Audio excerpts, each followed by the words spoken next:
আবার আপনার ভাইয়ের কাছে সেকেন্ড স্টোরির জন্য, এবং আপনার যে সেকেন্ড স্টোরিটা সেটা কোথায় ঘটেছিল সেটা কাইন্ডলি একটু বলবেন, তারপর আপনার ঘটনায় যাব। হ্যাঁ, ধন্যবাদ রাসেল ভাই। হ্যালো লিসেনার্স, সেকেন্ড স্টোরি যে ঘটনাটা আমি যে সেকেন্ড স্টোরিটা আমি বলবো, এটা ঘটে সিলেটে, এবং আমি এই ঘটনাটা যার কাছ থেকে শুনেছি তিনি একজন ট্রাক ড্রাইভার।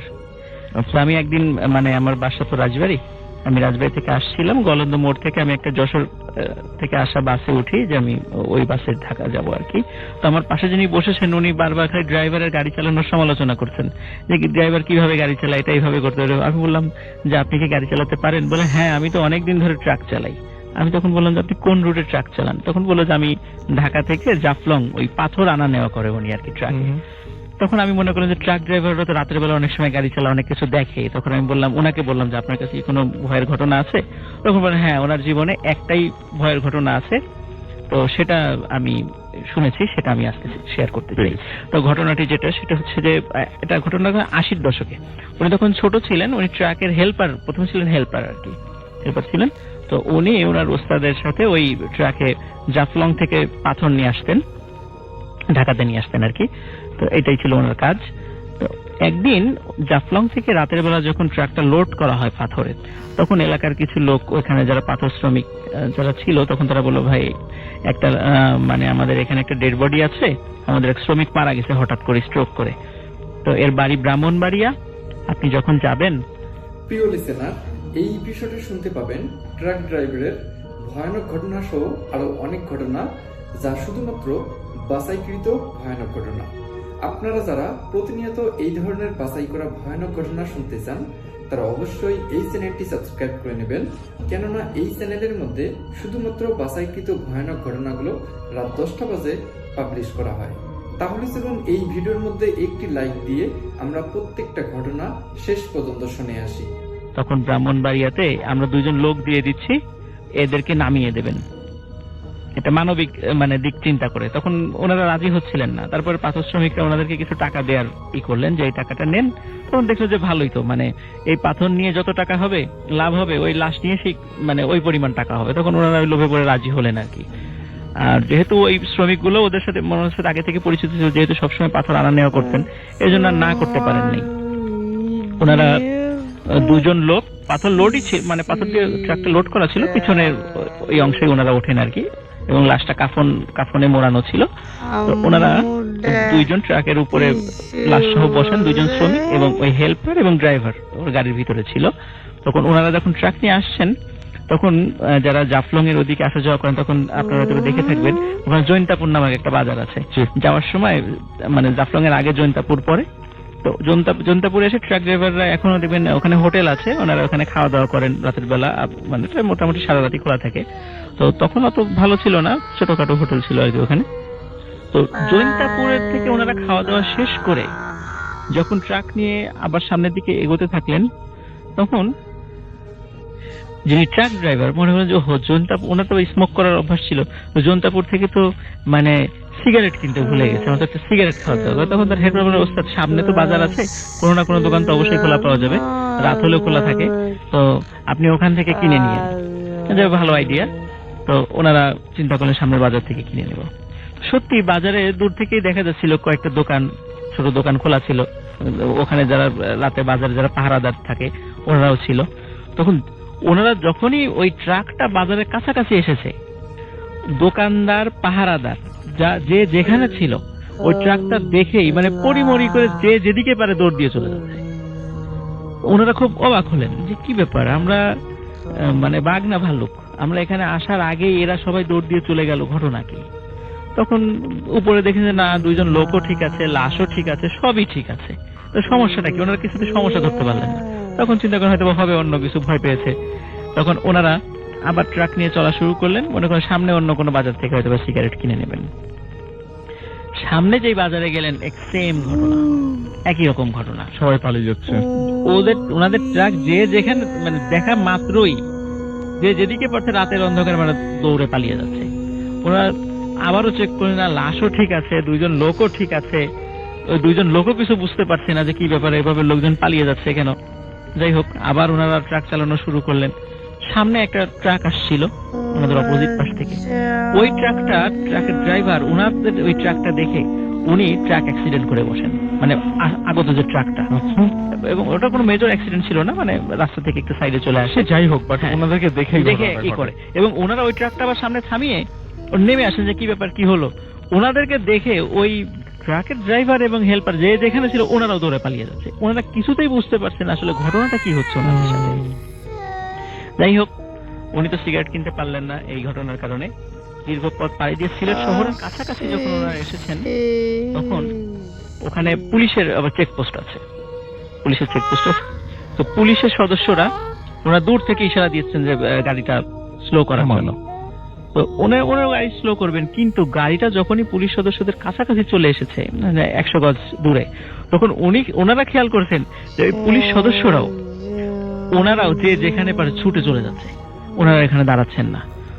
এবং ওই বাজারে একজন মানে খুব বৃদ্ধ একজন মানে নাইট গার্ড ছিল, উনি আর পালাতে পারেন নাই, উনি অজ্ঞান হয়ে পড়ে যান।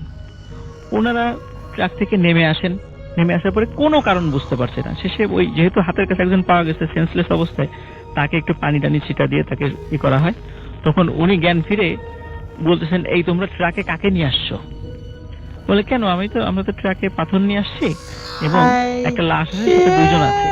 বলে, না, তোমরা তো শুধু লাশ নিয়ে আসো নাই, তোমরা তো বিশাল আকৃতির সব দানব নিয়ে আসছো ট্রাকে করে।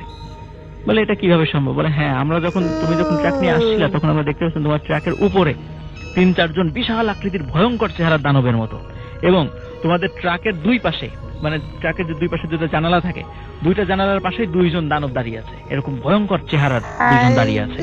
তো এটা দেখেই তো আমি সেন্সলেস হয়ে গেছি, দৌড়াতে পালাতে পারি না। আর যারা যদি দেখেছে তারা মনে হয় এই কারণে দৌড়ে পালিয়ে গেছে ভয়ে। তখন ওনারা চিন্তা করলেন যে যদি এই ব্যাপার হয়, দেখি তো লাশটা কোথায়। ওনারা তখন গিয়ে দেখেন লাশও নাই, ওই 2 জন ব্যক্তিও নাই। তখন ওনারা খোঁজা শুরু করলেন, সবাই মিলে খোঁজা শুরু করলে তখন দেখলেন ওই 2 জন লোক কিছু একটু দূরেই মানে সেন্সলেস অবস্থায় পড়ে আছে, ট্রাকের উপরে লাশের সাথে যে 2 জন ছিল, যে 2 জন শ্রমিক ছিল। তো ওনাদেরকে আবার জ্ঞান ফিরে আনা হয়। তো ওনাদেরকে জিজ্ঞেস করে কি হয়েছে, ওনারা বললেন, আমরা কিছুই বলতে পারবো না, খালি হঠাৎ মনে হলো মানে কেউ যেন আমাদের গলা ধরে ধাক্কা দিয়ে ট্রাকের উপর থেকে ফেলে দিল, এবং তারপরে আর আমাদের কিছু মনে নেই। তখন বলে, তাহলে লাশটা কোথায় গেল, লাশটা খুঁজি এখন। তখন আরো কিছু আশেপাশের লোকজনকে ডেকে নিয়ে আসা হলো, সবাই মিলে লাশ খোঁজাখুঁজি, মানে যে যেভাবে পারছে খুঁজছে। ওনারা বেশ অনেক দূরে দেখলো যে বড় আকৃতির, মানে অস্বাভাবিক রকমের বড় কয়েকজন মানুষ কি যেন নিয়ে যাচ্ছে, সাদা সাদা কি যেন। ওনারা দৌড়ে সেখানে চলে যান, অনেক চেষ্টা করেন সেখানে যাওয়ার জন্য, মাঠের মধ্যে দিয়ে দৌড়াদৌড়ি শুরু করেন।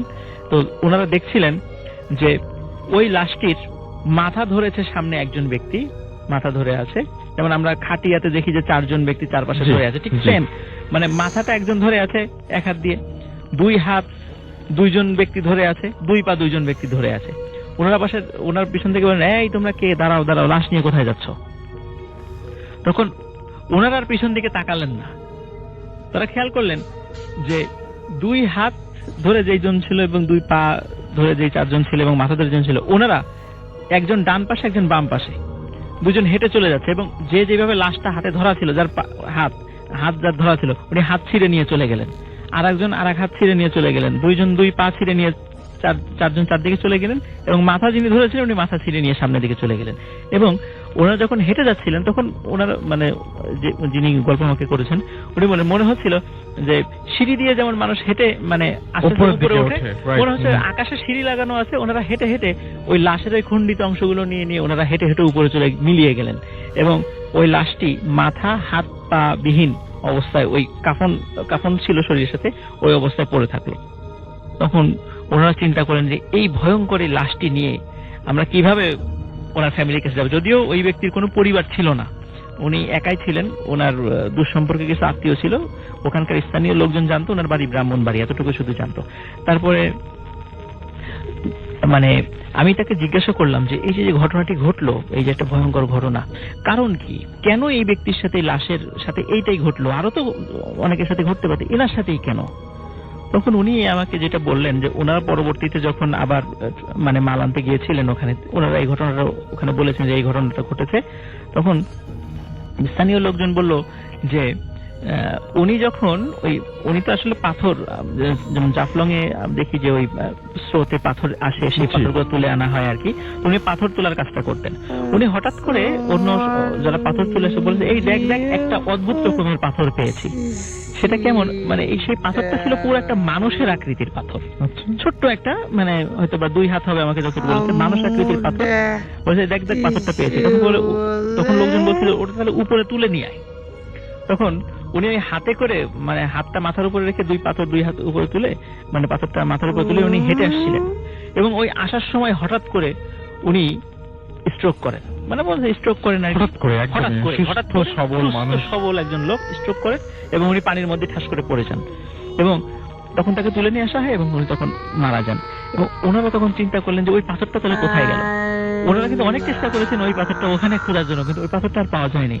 তো ধারণা করা হয় ওই পাথরেই হয়তো বা কোনো ঘটনা ছিল, যার কারণে ওনার এই নির্মম পরিণতিটা হয়েছে এবং লাশের সাথেই পরিণতিটা হয়েছে। আর আসলে ভাই ওই যে লাশটা যখন ওই যেভাবে ওনাকে খন্ড খন্ড করে নিয়ে যাওয়া হলো, পরবর্তীতে স্থানীয় যারা লোকজন ছিল তখন তারা বললো এই লাশটা আসলে বাড়িতে নিয়ে গেলে ওনারা তো ভয় পাবেন, যেই দেখুক ভয় পাবেন, তার থেকে ভালো এখানে কোনো একটা কবরস্থানে আমরা এটাকে দাফন করে দিই। তখন ওনাকে ওই স্থানীয় একটা কবরস্থানে ওই লাশটাকে দাফন করা হয়। তো আসলে ভাই এখানে আর একটা ব্যাপার আমি বলি, যে আমরা যে জৈন্তাপুর সিলেটের যেখানে দেখি আর কি, এখনো যারা যাবেন ওখানে, আমরা জানি যে রাজা গৌর গোবিন্দের সাথে হযরত শাহজালাল রহমতুল্লাহ ওখানে কিন্তু একটা যুদ্ধ হয়েছিল। এবং ইতিহাস যারা জানেন তারা জানেন যে রাজা গৌর গোবিন্দ দেখতেন যে রাজা গৌর গোবিন্দর যে আহত সোলজার গুলো থাকতো, পরের দিন তারা সম্পূর্ণ সুস্থ অবস্থায় আবার যুদ্ধ করত। তো ওইখানেও আর একটা ঘটনা, ওই জায়গাটার নিয়েও আর একটা ঘটনা আছে। তো হয়তোবা ওইখান থেকেই ওই যিনি ড্রাইভার, মানে যিনি হেল্পার ছিলেন, উনি বলেছিলেন যে ঠিক জৈন্তাপুর পার হওয়ার পরেই তারা তাদের ট্রাকটাকে বেশি ভার অনুভব করছে, মনে হচ্ছে যে ট্রাকটা আরো বেশি ডাবল লোড হয়ে গেছে, কিন্তু অতটা কিছু বুঝতে পারেন না, মনে হচ্ছে হঠাৎ করে লোড হয়ে গেছে, ট্রাকের কোনো সমস্যা থাকতে পারে। তো হয়তোবা ওই স্থানটাও একটা কারণ হতে পারে, আমার কাছে এটা মনে হয়। ধন্যবাদ, থ্যাংক ইউ ভেরি মাচ। যাবো আলিফের কাছে, তার ঘটনা শুনবো আমরা। আসসালামু আলাইকুম লিসেনার্স। রাসেল ভাই আসসালামু আলাইকুম। আজকের দিনে আমাকে স্পেশালি ইনভাইট করবার জন্য। আসলে 14 তলার উপরে তো রাসেল ভাই একটু ভয় লাগছে, আমার হাইট ফোবিয়া আছে আমার। তো ঘটনা যেটা শুরু করতে চাচ্ছিলাম, আসলে আমি সবসময় খুব বড় বড় ঘটনা নিয়ে আসি রাসেল ভাই। আজকে এই ঘটনাটা শুরু করছি ছোট ঘটনা দিয়ে, অত বড় ঘটনা না। তো যার ঘটনা শেয়ার করবো তার নাম মোহাম্মদ আলমগীর। ঢাকায়, ঢাকা থেকে অদূরে, খুব কাছেই, বেশি দূরে না ওনার বাসা। তো উনি খুব ফেমাস ছিলেন ওই এলাকায়। উনি অ্যাকচুয়ালি লাশের কফিন বক্স বানাতেন আর কি। তো উনি লাশের যে কফিন বক্স বানাতেন তার বাসার সামনেই বানাতেন, বাসার উঠোনে এসে কফিন বক্স গুলো রাখতেন আর কি। তো আজকে থেকে প্রায় বছর 18 আগে আর কি, ওনার মতে যে আমার বাসায় আমি নর্মালি কফিন বানাতাম, তো আমি একদিনে 2টার বেশি কফিন বানাতে পারি না। তো ওনার বাসার কথা বলি, যে ওনার বাসায় ওনার একটা ছেলে ছিল, একটা মেয়ে ছিল, ওনার ওয়াইফ ছিল, আর ওনার নিজের একজন বোন ছিল আর কি। তো একদিন রাতে, ঘটনার দিন চলে যাচ্ছে রাসেল ভাই, একদিন রাতে প্রায় রাত 2টার দিকে একটি লোক তার বাসার দরজা কড়া নাড়ে। উনি দরজাটা খোলেন কৌতূহল বশত জানার জন্য, আসলে কে নক করছে। তো দরজা খোলার পর একজন লোক, ভদ্রলোক, লম্বা অনেক বেশি, এবং তার কাছে বলেছে আপনি কি লাশের কফিন বানান কিনা। তো উনি বলেন হ্যাঁ আমি লাশের কফিন বানাই। তো উনি বলেন যে আমার আসলে লাশের কফিন লাগবে প্রায় 40টা। একসাথে এতগুলা কেউ বানাতে তাকে বলে নাই আর কি। এই প্রথম কেউ একজন আসলো, তাকে একসাথে 40টা লাশের কফিন বানাতে বললো। তো ওনার বললো যে হ্যাঁ সম্ভব, বানানো সম্ভব, আমি বানিয়ে দিতে পারবো, কিন্তু ওনার একটা শর্ত ছিল যে 1 সপ্তাহের মধ্যে বানিয়ে দিতে হবে। তো 7 দিনের মধ্যে 40 পিস লাশের কফিন বানানো আসলে ওনার পক্ষে অসম্ভব ছিল। তো উনি আশ্বস্ত করলো, যিনি অর্ডার দিচ্ছিলেন তিনি আশ্বস্ত করলো যে আমি আপনাকে আলাদা করে পেমেন্ট করবো, কিন্তু আপনাকে এটা বানিয়ে দিতে হবে। উনি দেখলেন যে আমার 2জন অ্যাসিস্ট্যান্টকে নিয়ে তিনি একসাথে একদিনে 2টা লাশের কাটিয়া বানাতে পারেন, তো একসাথে 40 পিস বানানো অনেক কষ্টকর। তো উনি প্রায় 10 জন হায়ার করেন, কিন্তু ওনার ওই দিন থেকে প্রবলেম শুরু হতে দেখা যায়। ওনার রাতের বেলায় ওনার ওয়াইফের অবস্থা খুব খারাপ হয়ে যায়, বডির ভেতরতে ওনার আসলে খুব শরীর খারাপ হয়ে যায়, ওনাকে ঢাকায় হসপিটালে নিয়ে আসতে হয়। ঠিক পরের দিন আবার ওনার বাচ্চারও শরীর খারাপ হয়ে যায় এবং নাক মুখ দিয়ে রক্ত বের হতে শুরু করে এবং তাকেও ঢাকায় নিয়ে আসা হয়। তো ঢাকায় ওনার ওয়াইফকে এবং ছেলের প্রতি তার দেখাশোনা করতে যে প্রায় 3 দিন সময় চলে যায়। তো যিনি ওনাকে অর্ডার দিয়েছিলেন তিনি 7 দিনের অর্ডার দিয়েছিলেন। তো উনি আরো 10 জন লোক বাড়িয়ে দেয় কাজটাকে এক্সপ্লোর করবার জন্য। আচ্ছা। তো বানাতে প্রথমে উনি হাত দিতে পারেন নাই, পরে যখন তিনি হাত দেন তো কাজের স্পিড হালকা বেড়ে যেতে যেতে একটা পর্যায়ে দেখা যায় যে যখন 35-36 নম্বর সবগুলোই কফিন যখন বানাতেন তিনি কি করতেন, একটা কর্নারে স্ট্যাক করে রাখতেন প্রত্যেকটা কফিন আর কি। আচ্ছা। তো 5ম দিনে ওনার ছেলে হঠাৎ করে রুম থেকে বের হয় রাতের বেলা।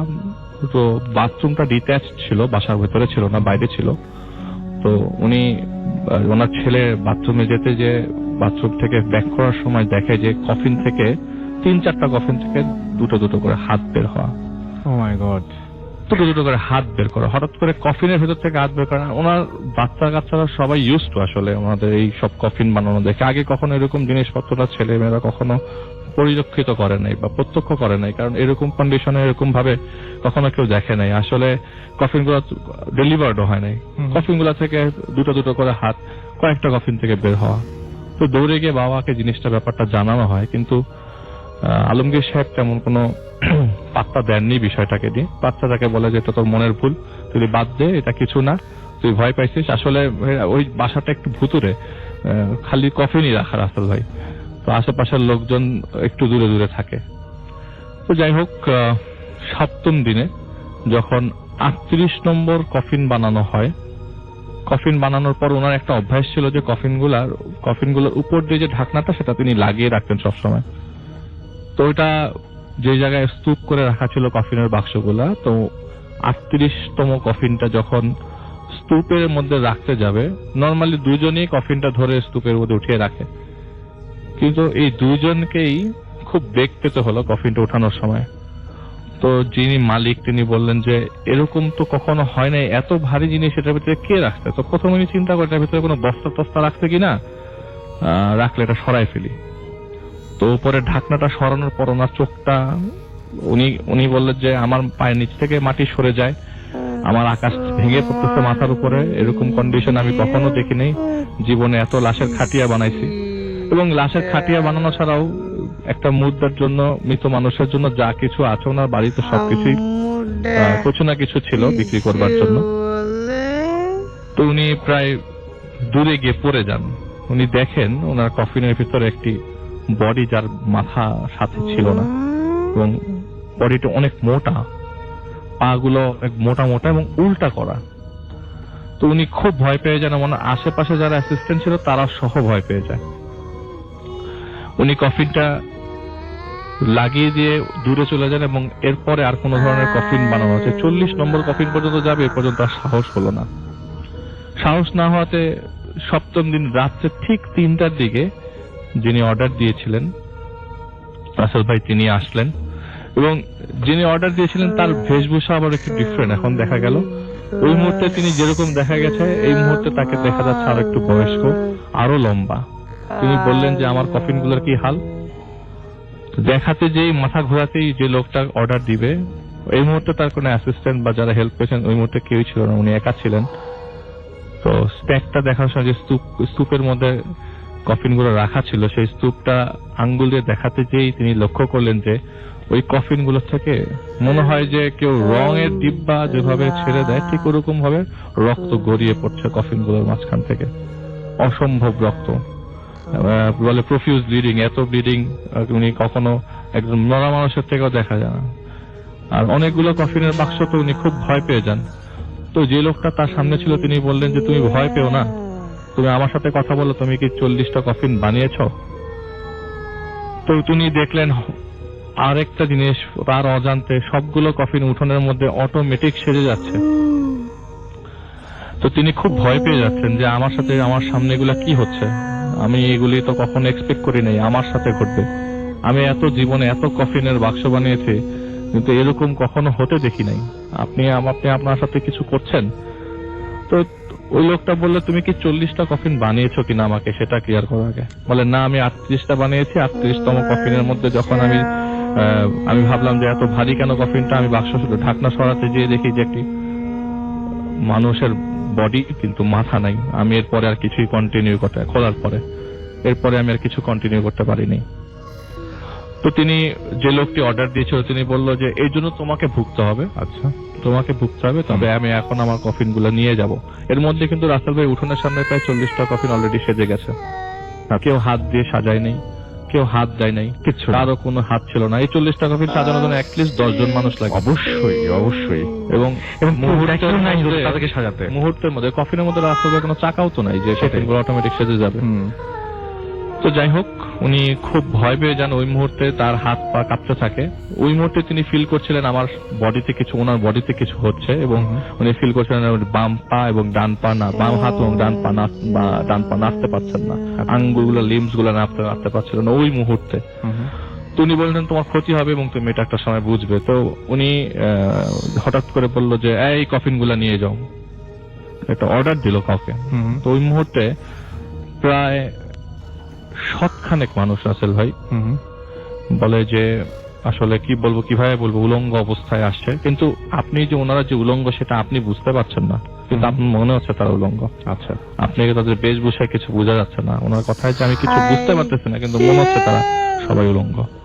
এবং মোটামুটি সবাই এসে এবং সবাই যে আমরা দোয়া পড়তে পড়তে লাশ বহন করে নিয়ে যাই, ঠিক একই ভাবে লাশগুলো বহন করে নিয়ে যাচ্ছে। এবং যখন ওই কফিন গুলার সাথে উপরের ঢাকনাটা লাগানো ছিল না, তো লাগানো অবস্থায় যখন লাগছে, অটোমেটিক লাগছে তার চোখের সামনে, এবং সব অসম্ভব ঘটনা তার চোখের সামনে ঘটতেছে। তো যখন লেগে যাচ্ছে তখন মনে হচ্ছে ভিতরে একটা মাথা আছে, এরকম কিছু। প্রত্যেকটা কফিনের মধ্যে মনে হচ্ছে যে রাসেল ভাই একটা করে বডি আছে। তো সবাই বডিটাকে ধরে, আমরা যে কফিন বা লাশ যখন নিয়ে কবর স্থানে যাই, যে দোয়া পড়তে পড়তে আল্লাহকে ডাকতে থাকে, ওরকম ভাবে সবাই লাশগুলো কফিন করে এবং সিরিয়ালি ধরে নিয়ে তার বাড়ি থেকে নিয়ে চলে যায়। তাকে বলে যায় যে তুমি এই জন্য তুমি সাফার করবা। তো ওই লোকটা চলে যায়। ঠিক পরের দিন রাসেল ভাই সন্ধ্যার দিকে মাগরিবের নামাজের পর উনি আর বাম হাত এবং বাম পাতে কিছু ফিল করতে পারে না। স্টিল নাও এখন পর্যন্ত তিনি ওরকম অবশ হয়ে আছে, তার বাম হাত বাম পা। তার ব্রেন এক পাশে বাম পাশে হালকা কাজ করে, বাম চোখে তিনি দেখেন না। আচ্ছা, বাম সাইডটা মোটামুটি তার প্যারালাইজ হয়ে যায় লাস্ট 15 ইয়ার্স ধরে। এই ছিল রাসেল ভাই। এখন তার মানে এই অবস্থায় তিনি আছেন, এই অবস্থায় তিনি আছেন, এবং এটা কোনো ব্যাখ্যাও পাওয়া যায়নি। রাসেল ভাই এটার ব্যাখ্যা তিনি খোঁজেন নাই, এবং এরপর থেকে তার বাসাতে তার ছেলেই সব ধরনের ইনকাম করে, তিনি একদম অচল অবস্থায় পড়ে যান। ওকে, এই ছিল রাসেল ভাই ঘটনা। সো এই ছিল ঘটনা। আমরা যাচ্ছি আবার আপনার ভাইয়ের কাছে, আপনাকে খুঁজছিলাম আমি, আপনার পরে আসুন। আসসালামু আলাইকুম লিসেনার্স, ধন্যবাদ রাসেল ভাই আবার সুযোগ দেওয়ার জন্য। এখন আমি যে ঘটনাটি শেয়ার করতে চাচ্ছি, এটি আমার এক ছোট ভাই, যেটা ওর বাড়ি হচ্ছে রাজবাড়ী জেলার কাজীবাধা নামক স্থানে। ওর নাম সজীব। ও ফরিদপুরের শ্যামসুন্দরপুর নামক একটা গ্রাম আছে, ওই গ্রাম থেকে এই ঘটনাটি কালেক্ট করে আমাকে দিয়েছে ভূত এফএম এ শেয়ার করার জন্য। এটা আমি শেয়ার করতে চাচ্ছি। শ্যামসুন্দরপুর গ্রামে এই ঘটনাটি বেশ প্রচলিত। তো এই ঘটনাটি ঘটে 1955 সালের দিকে। তো 1955 সালে ওই গ্রামের একটি বাড়ি ছিল, সেই বাড়িতে বেশ সম্ভ্রান্ত একটা বাড়ি ছিল, ধনী পরিবার আর কি। ওই ধনী পরিবারের যিনি মহিলা ছিলেন আর কি, ওরা হঠাৎ করে ওনার একটা রোগ হয়। ওই রোগে ওনার শরীর অস্বাভাবিক রকমের ফুলে যায়। তো ফুলে যাওয়ার পর উনি যেহেতু শরীরে অনেক গহনা পরতেন, স্বর্ণের গহনা পরতেন, তো ওই অস্বাভাবিক রকমের ফুলে যাওয়ার কারণে উনি মারা যান হঠাৎ করে। কিন্তু সমস্যা হলো ওনার যখন লাশের যখন গোসল দেয়া হবে, তো ওই হাত যেহেতু অতিমাত্রায় ফুলে গিয়েছে, হাতের যে গহনাগুলো ছিল, বালা যেগুলো ছিল, এগুলো কিন্তু আর খোলা যায়নি, কিন্তু ওনার গলায় যে গহনাগুলো ছিল এগুলো খোলা গিয়েছিল। তখন লোকজন সবাই জানতো যে ওনার হাতে যে গহনাগুলো ছিল, এই গহনাগুলো যেহেতু খোলা যায়নি, এই গহনা সহই ওনাকে কবর দেয়া হয়। ওই গ্রামের দুইজন লোক, তারা চিন্তা করে যেহেতু ওই মহিলার হাতে অনেক ভারী ভারী, ডান হাতে বা হাতে তিনটা করে 6টা স্বর্ণের বালা আছে, সুতরাং আমরা রাতে গিয়ে ওই কবরটি খুঁড়ে ওনার হাত থেকে ওই বালাগুলো আমরা ছোটানোর ব্যবস্থা করব। তো যে ভাবা সেই কাজ। ওনারা রাতের বেলা, তৎকালীন সময় তো এরকম কবরস্থান ছিল না, এরকম লাইটও ছিল না, অত্যন্ত মানে একটা ভয়ঙ্কর কবরস্থান বলতে একটা আতঙ্কের জিনিস একটা বোঝাতো ওই সময়তেই আর কি, ওই সময় আর কি, যে 50-এর দশকে। তো ওনারা দুজন ওখানে যান, যাওয়ার পর কবরটি খোঁড়েন, মানে মৃত্যুর 2 দিন পর আর কি, লাশ তখনও কিছু হয়নি আর কি। তো খোলার পরে যখন দেখলেন যে আসলে তো হাত অনেক মোটা, কিন্তু এখান থেকে আর বালা খোলার কোনো উপায় নাই। বালা খোলার একটাই উপায়, কবজি থেকে হাতটি কেটে ফেলতে হবে, তাহলে শুধুমাত্র বালাটা বের করা সম্ভব। ওনারা আগে থেকে সেই প্রস্তুতি নিয়ে গিয়েছিলেন এবং যথারীতি ওনারা তাই করেন। কবজি থেকে হাতটি মানে কেটে ফেলেন এবং ওই বালা 3টি করে 6টি বের করে নিয়ে আসেন, 2 হাতি কাটেন এবং ওনারা 3টা করে বালা ভাগ করে নিয়ে চলে যান এবং কবরটা আবার সুন্দর করে এমন ভাবে ঢেকে দেন যাতে কেউ কিছু বুঝতে না পারে। ওনারা যথারীতি ওই জিনিসগুলো নিয়ে বাসায় চলে আসেন। প্রথমে 1-2 দিন কোনো সমস্যা হয় না। 3য় দিন রাত্রে একটা ঘটনা ঘটে, সেটা হচ্ছে যে ওদের মধ্যে একজন, উনি রাত্রে ঘুমিয়েছিলেন, হঠাৎ করে ফিল করলেন কে যেন ওনার গলাটা চেপে ধরেছে, মানে গলা চেপে ধরে মেরে ফেলার চেষ্টা করছে। তো উনি হাত দিয়ে ছোটানোর চেষ্টা করছিলেন, কিন্তু খেয়াল করলেন যে যে জিনিসটি ওনার গলায় চেপে ধরেছে সেটি শুধু আঙ্গুল থেকে কবজি পর্যন্ত, এরপরে আর কোনো হাতের কোনো অস্তিত্ব নাই, শুধু এতটুকু জিনিস ওনার হাত চেপে ধরেছে। উনি প্রচুর চিৎকার চেঁচামেচি শুরু করেন। ওনার পাশে ওয়াইফ ছিল, উনি ঘুম ভেঙে যান। ভেঙে যাওয়ার পরে ওনার ওয়াইফ এবং উনি দুজনেই দেখেন যে ওই ছোট্ট হাত, 2টো হাত মানে কবজি পর্যন্ত হাত, এই 2টো হাত উড়ে গিয়ে সুন্দর করে জানালার যে জানালাটা ছিল, জানালার কপাটটি খুলে জানালা দিয়ে বের হয়ে গেল। ওনারা দুজনেই সেটা দেখেছেন। যখন এটা দেখলেন দুজনেই খুব ভয় পান। পরের দিন যিনি ওই যে বালা চুরি করেছিলেন ওই লোকটি, তার সহযোগী যিনি আরেকজন সাথে ছিলেন, তাকেও ঘটনাটি শেয়ার করেন। শেয়ার করার পর ওই লোকটি বলে একই ঘটনা ওই রাত্রে তার সাথেও ঘটেছে, মানে সেম ঘটনা ওই একই রাত্রে 2 জনের সাথে ঘটে। তো ওই 2 জন খুবই ভয় পেয়ে যান। তারপরে ওই আমরা জানি রাসেল ভাই, ওই যে আগে দেখতাম যে বৃষ্টি হলে অনেক সময় কই মাছ পুকুর থেকে উঠে আসে, আমরা এটা দেখতে, আমিও দেখেছি আর কি। তো ওই সময় ছিল বর্ষাকাল, বৃষ্টি হচ্ছিল, হঠাৎ করে রাতের বেলা বৃষ্টি শুরু হয়। তখন ওই যিনি ওই যে হাত কেটে বালা নিয়ে এসেছিলেন, উনি চিন্তা করলেন যে ওনার বাসার পাশেই তো পুকুর, ওই পুকুরে আবার প্রচুর মাছ টাছ আছে এবং একটা বাঁশের ঝোড়ও আছে সেখানে। তো উনি একটা, ওই সময় ওনার কাছে টর্চ লাইট ছিল না, তা হারিকেন জ্বালিয়ে হারিকেনের উপর পলিথিন দিয়ে যাতে বৃষ্টির পানি না পড়ে, উনি আরেকটা ছাতি নিয়ে ওই মাছ উনি সংগ্রহ করবেন, মাছ উঠে এসেছে কিনা এইটি দেখার জন্য উনি বাইরে বের হন। এবং সত্যি সত্যি গিয়ে দেখলেন যে অনেক বেশ ওই বাঁশের নিচে যেখানে বৃষ্টির পানি প্রবাহ হয়ে পুকুরে পড়ে যাচ্ছে, সেখানে ছোট ছোট কি যেন লাফালাফি করছে অনেক। তো উনি মনে করেন এগুলো মাছ, এগুলো আমি এখন যে ধরি। তো উনি কিছু জিনিস মানে মাছ রাখার জন্য একটি পাত্র নিলেন, পাত্র নিয়ে সেখানে গেলেন। যাওয়ার পরে একটু ভালো করে খেয়াল করলেন যে জিনিসগুলো লাফালাফি করছিল ওগুলো আসলে মাছ না, অসংখ্য কবজি থেকে কেটে ফেলা হাত লাফালাফি করছিল সেখানে, মাছের মতো। উনি দূর থেকে সেটা মাছ মনে করেছিলেন এবং উনি যখন ওটা দেখে যখন ভয় পেয়ে দৌড় দিয়ে বাসা আসতে যাবেন, তখনই ওই কবজি থেকে এই হাতটি, 2টি হাত ওনার পা চেপে ধরেন। পা চেপে ধরে টানতে টানতে পুকুরের দিকে নিয়ে যাওয়ার চেষ্টা করে, কিন্তু উনি অনেক চেষ্টা করে ওখান থেকে রক্ষা পেয়ে দৌড়ে ঘরে চলে আসেন। ঘরে চলে আসার পরে উনি ওনার স্ত্রীকে এই ঘটনাটি সম্পূর্ণ শেয়ার করেন যে আসলে ওনারা এই কাজটি করেছেন এবং যার ফলে এই হাতের, এই কবজি থেকে কেটে ফেলা এই হাতের এই ঘটনাটি ওনাদের সাথে ঘটছে। তখন ওনার স্ত্রী পরামর্শ দেন যে তুমি ভালো কোনো হুজুরের সাথে গিয়ে আলোচনা করো, উনি কি পরামর্শ দেন এই বিষয়টি নিয়ে।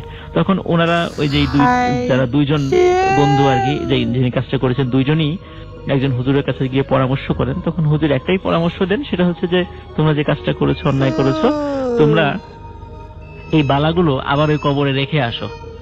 তখন ওনারা চিন্তা করেন আবার সত্যি তাহলে আমরা ওই কবরে গিয়ে ওইটা রেখে আসব।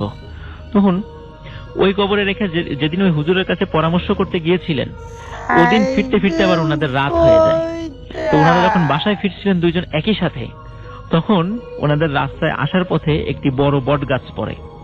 তো হঠাৎ করে রাতের বেলা খেয়াল করলেন আসার সময় যে ওই বট গাছে ওই যে মহিলাটি যিনি মারা গিয়েছিলেন উনি ঝুলছে, কিন্তু গলায় ফাঁস দিয়ে ঝুলছে না, মানে গলায় কোনো দড়ি নাই, এমনি শূন্যে ঝুলছে এবং ওনার হাত 2টো কাটা এবং দূর থেকে ওনাদেরকে ইশারা করে দেখাচ্ছে ওই মহিলা, এই দেখো আমার হাত নাই। এবং ওই যে হাত দুটি ওনার কবজি থেকে আলাদা হয়ে হাত দুটি, ওই হাত দুটি মানে উড়ে উড়ে ওনাদের দিকে আসছে। ওনারা ওখানেই দুইজনই সেন্সলেস হয়ে পড়ে যান। পরবর্তী দিন সকালবেলা লোকজন ওখানে পায় ওনাদেরকে। তবে এই ঘটনাটি উনি প্রথমে কাউকে শেয়ার করেনি কি কারণে ওনারা ওখানে সেন্সলেস হয়ে গিয়েছিলেন। তো পরবর্তীতে এই ঘটনাগুলো শুধুমাত্র ওনাদের ওয়াইফকে এই ঘটনাগুলো শেয়ার করেছিলেন। তারপরে ওনারা সিদ্ধান্ত নিয়েছিলেন যে এই বালা 3টি, এই বালা 6টি আর কি, প্রত্যেকের কাছে 3টি করে ছিল, ওনারা কবরে গিয়ে সেটা রেখে আসবেন। এবং সত্যি ওনারা যান সেখানে, ওনাদের স্ত্রীকে বলে গিয়েছিলেন যে আমরা এই কাজ করতে যাচ্ছি। কিন্তু যখন ওনারা কেউই রাত্রে আর বাসায় ফেরেন নাই, তো ওনাদের স্ত্রীরা উদ্বিগ্ন হয়ে গেলেন, একে অন্যের কাছে খোঁজ নিলেন, সত্যি দুইজনের কেউই বাসায় ফেরে নাই। যখন যেহেতু বলে গিয়েছেন যে অমুক কবরস্থানে যাব, তারা সেখানে যান, কবরস্থানে যান, গিয়ে দেখেন যে ওনাদের দুইজনের লাশ ওই যেই মহিলাটির কবর, ওই কবরের মধ্যেই পড়ে আছে। এবং সবাই ওখানে অনেক লোক ছিল, অনেক লোকই সেটা দেখেছে যে ওই মহিলার হাত দুটি তো কাটা ছিল, যেহেতু ওনারা কেটে নিয়ে গেছিলেন। সবাই খেয়াল দেখেছে যে ওই কবরের মধ্যে ওনারা যেই বালা 6টি রেখে দিয়েছে, ওই দুইজন লোকও সেখানে মৃত অবস্থায় পড়ে আছে, কিন্তু ওই দুটো লোকেরই কবজি থেকে হাত কাটা। এখন কে কেটেছে, কিভাবে কেটেছে, এটা কেউ বলতে পারে না। তবে এই ঘটনা ঘটার পরেই ওনাদের স্ত্রী, যারা দুইজন স্ত্রী, তখন বলেন যে আসলে আমাদের স্বামী এই কাজ করেছিল, যার ফলে ওনাদের সাথে এই ঘটনা ঘটেছিল, এবং ফলশ্রুতিতে আজকে তাদের এই করুণ পরিণতি। ওনাদের স্ত্রীকে না বললে হয়তো আমরা এই ঘটনাটা জানতেও পারতাম না। অনেক ধন্যবাদ এই ছিল আপনাকে ঘটনাটা। আপনার ঘটনার জন্য। বাবু ভাইয়ের কাছে, বাবু ভাই, আজকে আমরা একটা মানে কি ধরনের ঘটনা শুনবো বলেন? এটা একটা বাসা প্লাস একজন মানুষের, আমি কেন যেন বলতে চাচ্ছিলাম এটা বাসার ঘটনা শুনতে চাই। একটা বাসা এন্ড তার মানে একজন মানুষকে ঘিরে আর কি বলছি। আমি যদিও আজকে একটু অসুস্থ ছিলাম রাসেল ভাই, ব্লাড প্রেশার খুব হাই ছিল, তারপর আমি ভূত এফএম এর লোভ সামলাতে পারি। যেটাই তো যাই হোক, এই ঘটনার সাথে আমার নিজের কিছু সম্পৃক্ততা আছে, এবং বাট আমি মানে যে কারণে আর কি ইদানিং অনেকেই হয়তো আমাকে ফেসবুকে নক করেন, বলেন যে তাদের বাসা বা সামথিং সম্বন্ধে আমি যেতে পারি না। আমি সরি, কারণ এই ঘটনার পর থেকে আমি কিছুটা এমনিও আর কি এগুলো এড়িয়ে চলছি, কারণ আমি সমস্যা ফেস করছি এটাতে। ঠিক আছে, তো ধানমন্ডির একটা বাসার এক্সাক্ট লোকেশন বললাম না, প্লাস মানুষটারও এক্সাক্ট নাম বলবো না, ঠিক আছে? জি। তো ও আমাকে এরকম বারবার নক করতো যে ভাইয়া আমরা এখানে অ্যাপার্টমেন্ট কিনেছি, এরপর থেকে এখানে কিছু সমস্যা হয়, তো আপনি চাইলে একদিন চেক করতে পারেন। তো তার এই মেল পেয়ে আমি অনেকদিন সময় পাইনি, লাস্টে একদিন ওর সাথে দেখা করলাম, দেখা করে ওর বাসার সম্বন্ধে জিজ্ঞেস করলাম যে আসলে ঘটনাটা কি। তো ফার্স্ট যে ঘটনাটা ও বললো যে ওরা যে বাসাটা উঠেছে, এই বাসাটা আগে একটা দোতলা বাসা ছিল, বেশ পুরনো, প্রায় আপনার 10 কাঠার উপরে বাসা, এবং আশেপাশে বেশ জায়গা ছিল, একটু লনের মতো ছিল, এবং বাসাটা কিনেছিল যার কাছ থেকে সেই লোকটা তারা পুরো সপরিবারে বিদেশ চলে গেছে। এবং ওই বাসাটাতে এক সময় মানে একটা মানে পাগল টাইপের মেয়ে থাকতো আর কি, তার একটু মাথায় সমস্যা ছিল আর কি, ওই যে বাড়িওয়ালা ছিল তার একটা সমস্যা ছিল আর কি তার মেয়ের। তো যাই হোক, সেটা সে পরে জানে। তো ওই বাসাটা ওঠার পর যেটা হয়, তো ওরা নাকি ওখানে উঠছে আস্তে ধীরে, মানে তখন একটা অ্যাপার্টমেন্ট হয়ে গেছে অলরেডি, এবং একটা ফ্লোরে ওরা থাকে, এখনো সেটা একটা অ্যাপার্টমেন্টই। তো একদিন রাতের বেলা ও ঘুমায় আছে, তো ও হঠাৎ করে ফিল করতেছে যে রুমের মধ্যে আনইউজুয়াল একটা টেম্পারেচার চেঞ্জ হচ্ছে আর কি, মানে বেশ গরম, সেখানে তার কাঁথা লাগার কথা না, তার রুমে এসি চলছে না। তো সে আস্তে ধীরে আপনার কাঁথাটা টেনে, তার কাঁথার একটা ফিল হচ্ছে আর কি। এক পর্যায়ে সে চাদর গায়ের মধ্যে পেঁচায় নিয়ে শুয়ে আছে, কিন্তু তারপর সে চিন্তা করতেছে যে বাইরে তো বেশ গরম, এরকম লাগার কথা না, কেন এরকম ঠান্ডা লাগছে, তো সে বুঝতে পারছিল না। তো এক পর্যায়ে সে খেয়াল করলো যে তার যে অ্যাটাচড বাথরুম ছিল, বাথরুমের দরজাটা খোলা, আচ্ছা, এবং মানে সে জায়গাটা বেশ মানে হলো টাইপের লাগছে। তো ও মনের অজান্তে একটু মানে অস্বস্তি ফিল করা শুরু করে। এমনিও রাতের বেলা দেখা যাচ্ছে যে আমরা বাথরুম জিনিসটাকে অনেকেই মানে একটু এড়ায় চলি আর কি, জায়গাটাকে মানুষ একটু অন্যরকমই দেখে। তো সে যেহেতু একা থাকতো, তো সেই জিনিসটা নিয়ে একটু মানে টেন্স মানে ফিল করে যে জায়গাটা এরকম কেন, বাথরুমটা তো আমি মনে করছিলাম যে আমি দরজা টেনে দিছিলাম, রাইট, এরকম কিছু।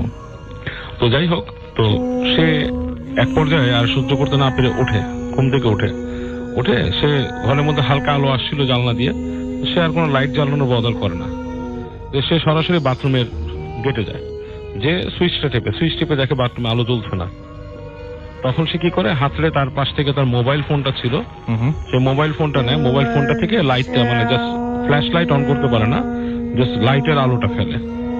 তো ফেলে যেটা সে দেখে রাসেল ভাই, সেটা সে মানে খুব স্টার্ন হয়ে যায়। কারণ সেই বাথরুমে সেই লাইক কমোডের পাশে একটা মেয়ে দাঁড়ানো ছিল, মেয়েটা দাঁড়ায় আছে, চুল টুল মানে এক পাশে ফেলানো, এবং সে দেখতে পায় যে ওই মেয়েটা তার মুখটা ঠিক কমোডের মধ্যে ঢুকায় ফেলে। ঠিক আছে, কমোডের মধ্যে ঢুকায় ফেলে, এবং মানে লাইক উইদিন মিলি সেকেন্ড সে আর কিছু দেখতে পায় না। তো এটা দেখে ও প্রচন্ড শক্ট হয়ে যায়, চিৎকার করে ওঠে বাসার মধ্যে। আচ্ছা, তো চিৎকার করে উঠেও ওর এই চিৎকার শুনে কেউ কিন্তু বাসায় আসেনি। ফর সাম রিজন রাত হয়ে গেছিল, বা মোস্ট প্রবাবলি বাসার অন্য রুমগুলো এতটা দূরে ছিল, কেউ হয়তো খেয়াল করেনি। তো সে একসময় ধাতস্থ হয়ে ফিরে আসে, এসে বাথরুমের দরজাটা লাগায় ঘুমায় পড়ে। তো এরপর থেকে ওইখানে সে সমস্যা ফিল করতে থাকে। ফিল গুলো হচ্ছে এরকম রাসেল ভাই, যে ওর রুমে নক হতো, মানে ও গেট লাগায় রাখলে ওর রুমের মধ্যে মনে হয় ঠক ঠক ঠক ঠক ঠক ঠক করে কেউ নক করতেছে। আচ্ছা, এবং সেই নকগুলো শুনলে ও আবার জিজ্ঞেস করতো কে, সে জিজ্ঞেস করতো তার মার নাম ধরে, আম্মু, মানে কোনো রেসপন্স আসতো না। তো সে এরকম করে 2-1 দিন দাঁড়ায় যে খেয়াল করছে যে দরজার পাশে কি আর শব্দ পায় কিনা, দেখার কোনো শব্দ পায় না। তো এক পর্যায়ে ওর বাপ মার কাছে শেয়ার করে, ওর মার কাছে শেয়ার করে ফার্স্টে। তোর মা ওকে বলে দোয়া টোয়া পড়ে ঘুমাবি, কিন্তু এখন আসলে আছে একটা জেনারেশনে দেখবেন যে এই জিনিসগুলোর প্র্যাকটিস অনেকটাই কমে গেছে আসলে। রাইট, ঠিক আছে, রাত্রেবেলা গান টান শুনতো, সে ওইটা খেয়াল করতো না। তো যাই হোক, কিন্তু সে ভয় পাওয়া শুরু করে কন্টিনিউয়াসলি। আচ্ছা, তো এনিওয়ে সামহাউ সে অনেকের কাছে এরকম কথাবার্তা শোনে, এবং সে আমাকে বেশ নক করে মাঝে মাঝে। তো একদিন সে আমাকে যখন নিজে দেখা করলে ঘটনাগুলো বললো, তো আমি খুব একটা কিউরিয়াসিটি ফিল করি নাই, কারণ আমার কাছে জিনিসগুলো খুব সিলি মনে হতো রাসেল ভাই। তো ওর একটা রিকোয়েস্টে আমি একদিন ওর বাসায় যাই, বাসায় যেয়ে মানে আমি দেখার চেষ্টা করি আসলে ব্যাপারটা কি। আচ্ছা, ঠিক আছে, এবং আমি সভাপতি আর কাউকে ওখানে যেতে বলিনি, কারণ আমি এটা জিনিস আলটিমেটলি ফাইন্ড আউট করছি যে একসাথে 3-4 জন মিলে যে কখনো কোনো কিছু করা যায় না, দেখা পাওয়া যায় না। Right right. তো আমি ওকে বললাম যে তুমি আমাকে একটা কাজ করবা, তুমি তোমার বাসায় তোমার রুমটাকে আমাকে থাকতে দিবা আজকে, আর তুমি রিস্ক নিলেন? হ্যাঁ, আমি বললাম যে আমি এখানে থাকবো, তুমি অন্য কোথাও থাকো, এন্ড জাস্ট আমাকে তুমি কফি বানায় দিয়ে যাও, আমি থাকবো আর কি। আচ্ছা, এনিওয়েজ, তো আমি ওর রুমের মধ্যে থাকলাম, এরকম রাত হলো। একসময় আমি মোবাইলে গান শুনতেছিলাম, ফেসবুকের রিপ্লাই দিচ্ছিলাম, এটসেট্রা এটসেট্রা। তো এরকম সময় আমি এরকম কিছুই পাই নাই, বাট যেটা হলো যে আমি যখন রাতের বেলা বাথরুমে গেলাম, বাথরুমে যাওয়ার পর ঠিক বাথরুমের ওই পাশে গেটে নক করলো কে জানি। আচ্ছা, ঠিক আছে, আমি কিন্তু মানে প্রিপেয়ার ছিলাম যে কোনো একটা নক টক কিছু একটা হবে এখানে, এবং আমি রাইট অ্যাওয়ে জাস্ট উঠে টপ করে দরজাটা খুলে ফেলছি উইদিন এ মিলি সেকেন্ড। আচ্ছা, কিন্তু রাসেল ভাই সবচেয়ে মানে ব্যাপারটা যে গুজবাম দেওয়ার মতো যে ব্যাপারটা, ওই পাশে কেউ নাই। আচ্ছা, ঠিক আছে, সে কেউ নাই? নোবডি ওয়াজ দেয়ার। এবং আমি হেঁটে গেলাম, হেঁটে যেয়ে দেখলাম ওই রুমের যে দরজা সেটাও লক করা। আচ্ছা, মানে ইটস নাথিং লাইক দ্যাট যে ও আমাকে ইন্টেনশনালি ভয় দেখানোর জন্য, সেরকম কিছু না। গেটটা লক করা, এবং গেট লকটা কিন্তু বোল্ট লক না শুধু, এটা একটা ছিটকানি ছিল, আমি ছিটকানিটা আটকে দিয়েছিলাম। আচ্ছা, আমার মাথায় সবসময় এখন এরকম কাজ করে যে আমাকে অনেকে ভয় দেখাতে যাবে বা আমাকে কনফিউজ করার জন্য, সে কারণে আমি ছিটকানি আটকে দিয়েছি। এবং ওই রুমের মধ্যে কোনো ট্র্যাপ ডোরও নাই রাসেল ভাই, যে কেউ একজন ঢুকে এই কাজটা করবে। তো আমার কিন্তু সাথে সাথে একটা গুজবাম্প হচ্ছে। গুজবাম্প হওয়ার পরে আমি কি করলাম, আস্তে করে বাথরুম থেকে বেরোলাম, বেরোয় যে আমি আস্তে করে বিছানায় বসলাম, বসে কফি ছিল, ঠান্ডা হয়ে গেছে, কফিটা খেলাম, খেয়ে অনেকক্ষণ চিন্তা করলাম যে কাহিনীটা কি। একবার চিন্তা করলাম যে একটা স্ট্যাটাস দিব, তখন চিন্তা করলাম যে এটা একটা বাণিজ্যিক ব্যাপার হয়ে যায়, তো সেটা না করে আমি চুপচাপ বসে থাকলাম। বসে থেকে এক সময় তো মানে ঝিমানি চলে আসে রাতের বেলা, এবং আমার ছিল ওর সাথে আমি যোগাযোগ করবো না। আমি কি করলাম, শুয়ে পড়লাম। শুয়ে পড়ার পরে ওই রুমে লাইট বন্ধ করে দিছি, এন্ড লাইক শোয়ার 15 মিনিটসের মাথায় ওই রুমের যে মেন দরজাটা, ওইটাতে আবার ধমধম করে নক হচ্ছে। It's like somebody like hammering, কিল মারার মতো, ধপ ধপ ধপ ধপ করে কিল মারতেছে। এবং আমি লাফ দিয়ে উঠলাম, উঠে আস্তে আস্তে গেছি গেট পর্যন্ত, শব্দ না, যে আমার পায়ে সক্স পরা ছিল, শব্দ হবে না, এবং তখনও কিল হচ্ছে। আমি ওই রুমের দরজাটাও খুঁজছি, অ্যানাদার গুজবাম্প রাসেল ভাই, ওখানে কেউ নাই। পুরা ওখান থেকে খোলার পর ওদের এই ডাইনিং স্পেসটা দেখা যাচ্ছে, নোবডি, কোনো মানুষের চিহ্ন নাই। ইটস ভেরি শকিং একটা জিনিস, ঠিক আছে। এবং আমি তখন দোয়া পড়লাম, দোয়া পড়ে গেটটা আটকায় দিলাম এবং আমি রাতের বেলা ওর বিছানার মধ্যে আটশোয়া হয়ে থাকলাম। আমি হালকা করে আমার মোবাইলে লাইট জ্বালায় বই পড়তেছি করতেছি এবং আমি রাতের বেলা ওর যে বাথরুমের দরজা এটাতে টক টক টক টক টক টক করে টোকা শুনছি, ঠিক আছে? এবং শেষ রাতের দিকে nobody was there এবং শেষ রাতের দিকে আমার একটু ঘুমের মতো আসছিল, তন্ডার মতো। এবং রাইট এট দ্যাট পয়েন্ট আমার আপনি কি আসলে ঘুমাতে চাচ্ছিলেন ওই সময়? না, আমি ঘুমাতে চাচ্ছিলাম না, কিন্তু আমার তন্ডা চলে আসছে শেষ রাতের দিকে। এবং জিনিস যেটা হয়েছে, শেষ রাতে যখন তন্ডা চলে আসছে তখন আমি like almost I fell in sleep এবং আমার মনে হলো যে কোনো একটা মানুষ, ইটস লাইক ক্রিপলড, মানে হাত পা আগা বাঁকা এরকম কোন একটা ক্রিপলড মানুষ এসে হঠাৎ করে আমার গায়ের উপর ঝাঁপায় পড়লো, হ্যাঁ, কাইন্ড অফ লাইক দ্যাট। এবং আমি কিন্তু মানে একটু সবার সুবিধাজনক ক্রিপলড ব্যাপারটা হচ্ছে কোন জায়গায় দেখেছেন, যেমন পা দুটো এরকম বাঁকানো, মানে দুই দিকে যেমন মানুষের অনেকের দেখা গেছে ছোটকালে হলে হয়, দেখবেন আপনার ওই যে অসুখ হলে, পোলিও হলে পা বাঁকায় যায়, জাস্ট লাইক সেরকম বাঁকানো, হাতগুলো সেরকম বাঁকানো এবং মুখের মধ্যে ধরেন, আমি আরো সহজ করে বলে দিই সবার বোঝার জন্য, যে একটু উল্টানো টাইপের, রাইট, জাস্ট লাইক দ্যাট। এরকম কিছু একটা ঝাঁপায় পড়লো আমার উপরে, হ্যাঁ, ঠিক আছে? এবং আমি কিন্তু ওই অবস্থায় জাস্ট যখন ঝাঁপায় পড়ছে আমি প্রায় I just went back up, মানে আমার যে ঘুমটা যে ভেঙে গেছে, kind of like that. But আমি সাথে সাথে স্টিফ, নড়তে পারতেছি না এবং আমি দোয়া পড়ার চেষ্টা করতেছি, দোয়া পড়তে পারতেছি না। এবং আমার সাথে কিন্তু সবসময় একটা মানে I have a ring and ওইটার মধ্যে কয়েক রকমের মেটাল মেশানো আছে এন্ড সেই আংটিটা হচ্ছে আপনার অ্যাকচুয়ালি মানে কিছু কিছু জিন আছে যারা কিছু কিছু মেটাল দ্বারা অ্যালার্জিক থাকে এন্ড আনফরচুনেটলি আমার হাতে আংটিটা ছিল না। আচ্ছা, এখন আমার হাতে আছে, আংটিটা কিন্তু ছিল না আমার হাতে ওই দিন আমি ব্যাংকে সাইন করার সময় খুলে রাখছিলাম আংটিটা এন্ড আমি আংটিটা নিতে পারিনি সাথে, মানে হোয়াট এ কোইন্সিডেন্স। এবং খুবই এবং আমি অনেক কষ্টে লাস্টে দোয়া পড়তে পারছি এন্ড জাস্ট লাইক আমি যখন দোয়াটা পড়তে পারছি তখন এটা ছেড়ে চলে গেছে, মানে ইটস লাইক ইটস গন। অনেকে এটাকে বোবায় ধরা বলে, হ্যাঁ, অনেকে স্লিপ প্যারালিসিস বলে, বাট আমি নিজে কয়েকবার শিকার হওয়ার পরে। আপনি ওই যে মানুষটাকে দেখলেন, হ্যাঁ, এটা ইট হ্যাজ এ স্টোরি। আমি পরবর্তীতে এটা শুনেছি ওদের কাছে। আমি ওই ছেলেকে বলছি যে তোমার বাসায় কিছু আছে অ্যাপার্টমেন্টে, তোমরা যেটা করো যে কোনো ভালো হুজুর এটা বন্ধ করো বাসাটাকে। এন্ড রাসেল ভাই এর পরে কিন্তু আমাকে পার্সোনালি আমার বাসায় পর্যন্ত অ্যাটাক হয়েছে এরকম। আচ্ছা, ঠিক আছে, কিন্তু এই ব্যাপারটা আসলে কেন এরকম হয়েছে সেটা কি কোনো পাওয়া গেছে? এটার ব্যাপারটা যেটা হচ্ছে, আমি যেটা বুঝতে পারি এখন, ওই যে বাসাটা ছিল সেখানে পিছনে স্টোরি ছিল যে সেই বাসাতে মানে কিছু প্রবলেম ছিল, একটা মানুষ বাস করতো, একটা মেয়ে ছিল, তার সমস্যা ছিল, সে পাগলামি করতো, সে কি ওরকম ক্রিপল কিছু, তার কিছু সমস্যা ছিল। সে ক্রিপল ঠিক না, বাট সে অ্যাক্ট করতো বা প্রিটেন্ড করতো যে ক্রিপল। ও মাই গুডনেস, এটা তো আরো মানে সাইকিক পেশেন্ট, সাইকিক পেশেন্ট ছিল, তাকে ডাক্তার দেখানো হতো, সবকিছু করা হতো। তারপরে আমেরিকাতে চলে গেছে সবাই মাইগ্রেট করে, ওই বাড়িও তারা বিক্রি করে গেছে। পয়েন্টটা কি? এই যে পয়েন্টটা হচ্ছে ওই বাসাতে কোন মানে ওই যে প্রিটেন্ড করতো, যে প্রিটেন্ড করতো ওর প্রসেস ছিল কোন জিন দ্বারা। আচ্ছা, এবং সেই জিনটা মানে it's an elder jinn, somehow it has I mean very very high power of possessing people. এবং যাদের জিনদের একটা ব্যাপার আছে, যাদের আত্মা আপনার শক্ত, যারা আপনার বিশ্বাসী খুব বেশি, তাদেরকে তারা সবসময় অফগার্ড পায় না। অফগার্ড পেলেই তারা সেই সুযোগটা নেয় মানুষের। আচ্ছা, এবং ওই মেয়েটাকে সম্ভবত কোনো না কোনো ভাবে কোনো এক সময় অফগার্ড পেয়ে তাকে পজেস করেছিল এবং সেটাকে সে ছেড়ে যায় নাই বা তার সাথে ছায়াটা রয়ে গেছে। এবং আমি ওই ছেলেকেও বলছি যে তোমরা অবশ্যই বাসাটাকে বন্ধ করো, তোমরা যদি অ্যাপার্টমেন্ট রাখতে চাও, তোমার থাকতে চাও ওই বাসায়, so you do that, otherwise you gonna have problem.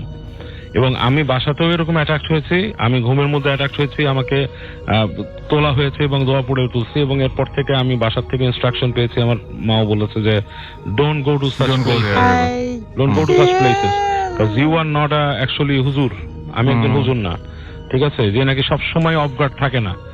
একজন যে ধরনের মানুষ সে কিন্তু সবসময় আপনার মানে পরিচ্ছন্ন ভাবে থাকে না। আনফরচুনেটলি আপনি হচ্ছে মানে ওই রিংটা নিতেও, রিংটা আমি জাস্ট ফরগট, মানে আপনি, এবং মানে ওইটা বাসা থেকে বের হওয়ার সময় তো নেওয়া ছিল। ওই দিন যেটা হয়েছে, আমি ব্যাংকে গিয়েছিলাম, এমন না যে আপনি মাঝে মাঝে পয়েন্ট, মানে এটা আমার সবসময় হাতে, অলওয়েজ আপনি হাতে থাকে। আমি যখন সাইন করেছিলাম আমার হাতে তখন এটা একটু অস্বস্তি লাগছিল, খুলে রেখেছিলাম। এবং আশ্চর্যের ব্যাপার আছে, আমার কেন জানি মনে হচ্ছে কি আপনি ওখানে যাবেন, এই ঘটনাগুলো এক্সপেরিয়েন্স করবেন, সেই জন্যই আপনি ব্যাংকে কেন জন্য most probably some of the things happens like this, কারণ আংটিটা আমি কখনোই হারাইনি। সেটাই। এবং মজার ব্যাপার হচ্ছে এই এবং আংটিটা আমি কিন্তু আমি ফেরত পেয়েছি। মানুষ কিন্তু এরকম একটা আংটি, এটার মধ্যে আপনার অ্যাকোয়াসাফায়ার পাথর আছে, তো this is an expensive ring. আমি কিন্তু ব্যাংকে ফোন করেছি, ব্যাংকের ভদ্র মহিলা আমাকে আংটিটা ফেরত দিয়েছে। সে বলেছে আংটি পাওয়া গেছে, এটা কিন্তু হয় না। ঠিক আছে, so things happen like that. Right right. হয়তো ওই সময়ের জন্য হয়তো এটা আপনার সঙ্গে থাকবে না, এটাই ছিল নিয়তি। Thank you very much, thank you very much. আমরা চলে যাব আমাদের পরবর্তী অতিথির কাছে, এবং আমাদের পরবর্তী অতিথি কাছ থেকে আমরা একটা ঘটনা শুনবো, খুব ছোট্ট একটা ঘটনা শুনবো, এবং আপনার নামটা প্লিজ একটু বলবেন, তারপর আপনার ঘটনা শুনবো আমরা। জি রাসেল ভাই, আপনাকে ধন্যবাদ। আমি মোহাম্মদ জহিরুল ইসলাম, আমি এসেছি উত্তরা থেকে। জি বলেন, আপনার ঘটনা বলেন। আমি যেটা বলবো সেটা আমার বড় বোনের সাথে ঘটে যাওয়া, আমার হোম ডিস্ট্রিক্ট মেহেরপুর থেকে। তো আমার বোন আর কি এরকম অ্যাডিক্টেড ছিল। তো অ্যাডিক্টেড ছিল মানে পজেসড ছিল। পজেসড বলছেন কেন? তো পজেসড, তো উনি 1999 সাল থেকে প্রায় 2008 সাল পর্যন্ত পজেসড ছিল। পরে 2008 সালে আমার একটা পরিচিত আর কি হুজুর দিয়ে ওনাকে দেখানোর পরে মানে ডাক্তারি যে আর কি রিপোর্ট গুলা ছিল, ওখান থেকে বোঝা ছিল যে ওনার বুকের যে হাড়টা আছে, হাড়টা খেয়ে নিচ্ছিল। তো হুজুর যখন দেখে, তো হুজুরের আর কি ওনার কাছে আর পজেসড যে জিনটা ছিল এটা হাজির করায় ওনারে আর কি মানে চলে যেতে বলে। তো এই নিয়ে এক সময় দেখা যাচ্ছে যে ওই জিনটাকে আর কি হুজুর বোতলে বন্দি করে ফেলে। তো তারপরে আমার বোন মোটামুটি সুস্থ। এবং আমার একটা জিনিস যে আকর্ষণীয় লাগছে, যে বোন তো সুস্থ হলো, আপনার বোতল মানে ভরার পরে জিনটাকে ইয়েও করে ফেললো, সব ঠিক আছে, কিন্তু আপনার বোনের সমস্যাটা কি হচ্ছিল? আমার বোনের সমস্যাটা হচ্ছিল যে অটোমেটিক তার বুকের যে হাড়টা আছে, হাড়টা ক্ষয়ে যাচ্ছিল। এবং আপনারা কি ডাক্তার দেখাইছিলাম, অনেক রিপোর্ট আর কি ডাক্তারি এটা আর কি সারতে পারছিল না। তো অনেক আল্ট্রাসাউন্ড করে দেখছিল যে হার্টটা অটোমেটিক মানে বুক থেকে সরে যাচ্ছে। তো ডাক্তার এটার রিস্ক নেয়নি, উনি ডাক্তাররা বলছে যে আমরা এটা পারবো না। ওকে, থ্যাংক ইউ ভেরি মাচ। তো তারপরে আপনারা যখন আপনারা হুজুরের কাছে গেলেন এবং তিনি সেটা আপনাদের চোখের সামনে বোতলে চোখের সামনে, এবং আরেকটু আমার কথা বলার আছে একটু। জি বলেন। এটা হচ্ছে কি যে হুজুরের যে আরেকটা জিন ছিল, হুজুরের আপনার হলো কি যে গোলাম আর কি, উনি ওই যখন আমার বোনের উপরে ওর গোলামটাকে হাজির করলো, তখন আমি যে প্রেসক্রিপশন এবং আল্ট্রাসোনোগ্রাফির যে রিপোর্ট আছে এইগুলো নিয়ে ওনার কাছে বলছিলাম যে আসলে এই যে হাড়টা ক্ষয়ে যাচ্ছে, আসলে এটা এখন কি সমাধান হয়েছে? পরে বললো যে হ্যাঁ, ওই যার যে জিনটা পজেসড ছিল উনি এই হাড়টাকে খেয়ে নিচ্ছিল এবং ধীরে ধীরে এই রোগীকে মৃত্যুর দিকে ঠেলে দিচ্ছিল। আর এই কারণে হলো কি যে আপনার বোনের এই রোগটা, এই সমস্যাটা হয়েছিল। তারপরে রাসেল ভাই উনি যে হুজুরের যে আপনার জিনটা আর কি গোলাম জিনটা, ওনাকে আমি বললাম যে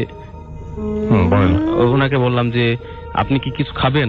পরে উনি বলল যে হ্যাঁ, আমি 1 গ্লাস পানি খাবো। তো আমি নিজে 1 গ্লাস পানি, মানে আমার বোন তো শুয়েছিল অজ্ঞান, তো বললো যে আপনার রোগীটাকে ধরেন। তো আমি আমার রোগীটাকে ধরছি, তারপরে উনি পানিটা খাইছে। যিনি এসেছিলেন তিনি কেমন ছিলেন দেখতে? না, উনাকে তো দেখা যায়নি, উনি তো আমার বোনের ভিতরে ছিল। কিন্তু আমার কাছে অ্যাকচুয়ালি আশ্চর্য লাগছে যে আমার বোন তো মানে শুয়ে আছে প্রায় অজ্ঞান, কিন্তু পানিটা খাইলো কে? ওকে, থ্যাংক ইউ ভেরি মাচ। এবং আমরা একটা ছোট্ট ঘটনা শুনবো এবং তারপরে আমরা আবারও বাবু ভাইয়ের কাছে ফিরে যাব, এবং আশা করছি যে আপনাদের পুরো সময়টাই আমাদের সাথে থাকবেন। এবং খুব ছোট্ট একটা ঘটনা শুনবো। আমাদের আরো একজন অতিথি আছেন, আপনার নামটা একটু বলবেন, কোথা থেকে এসেছেন? হ্যালো লিসনার্স, আমি শাহরিয়ার, মিরপুর 11 এভিনিউ 5 থেকে এসেছি। আচ্ছা, আপনার ঘটনা শুনি আমরা। আমার ঘটনাটি আমার ভাইয়ের কাছ থেকে শোনা। আমার ভাইয়ের নাম সোহেল। তিনি জব শেষে বাসায় ফেরার সময়, ওনার বাড়িটা হচ্ছে দেওয়ানবাগ। উনি বাজার করেন যেখান থেকে, সেখানে নাম হচ্ছে বাউনিয়াবাদের বাজার। সে বাউনিয়াবাদের বাজার থেকে উনি বাজার করে যাচ্ছিলেন। তো বাজার করছিলেন সে। এটা তো আপনার লাস্ট স্টোরি ছিল, যেটা আপনি লাস্টে শুনিয়েছিলেন। সবার পরে সবার শেষে যে ছোট্ট স্টোরিটা শুনিয়েছেন সেটা বলবেন আপনি। তো হ্যাঁ, আমি যে স্টোরিটা লাস্ট শুনিয়েছি ভাইয়ের কাছে, তো ওটা আমার দাদার স্টোরি, আমার দাদার সাথে ঘটে। তো আজ থেকে 5 বছর আগের স্টোরি ওটা। তো আমার দাদা রাত ঠিক 3টা বাজে উনি টয়লেটে যান। তো টয়লেটে যাওয়ার সময় উনি যেটা ফেস করেন সেটা আমি আমার মতো আমার ছদ্মবেশে একজন দাঁড়িয়ে আছে। তো উনি জিজ্ঞেস করলেন যে তুই এখানে দাঁড়িয়ে আছিস কেন? বলছে যে দাদা আমি টয়লেটে আগে যাই, এরপরে আপনি যান। তো উনি বলল, সে আমার ছদ্মবেশে বলল যে আচ্ছা ঠিক আছে আমি আগে যাই, এরপরে আপনি যান। তো আমার দাদা যা করলো, ও চলে গেল। আমার তারপরে টয়লেটে দাদা আমার জন্য অপেক্ষা করতে থাকলো। উনি শেষ করলেন, তারপরে ফিরে এসে কি হলো?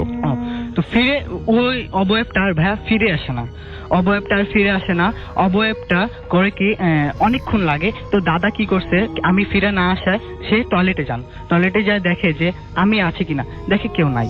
তো সে খুব ভয় পায়, খুব ভয় পায়া কিছু না করেই তাড়াতাড়ি ওনার রুমে প্রবেশ করে।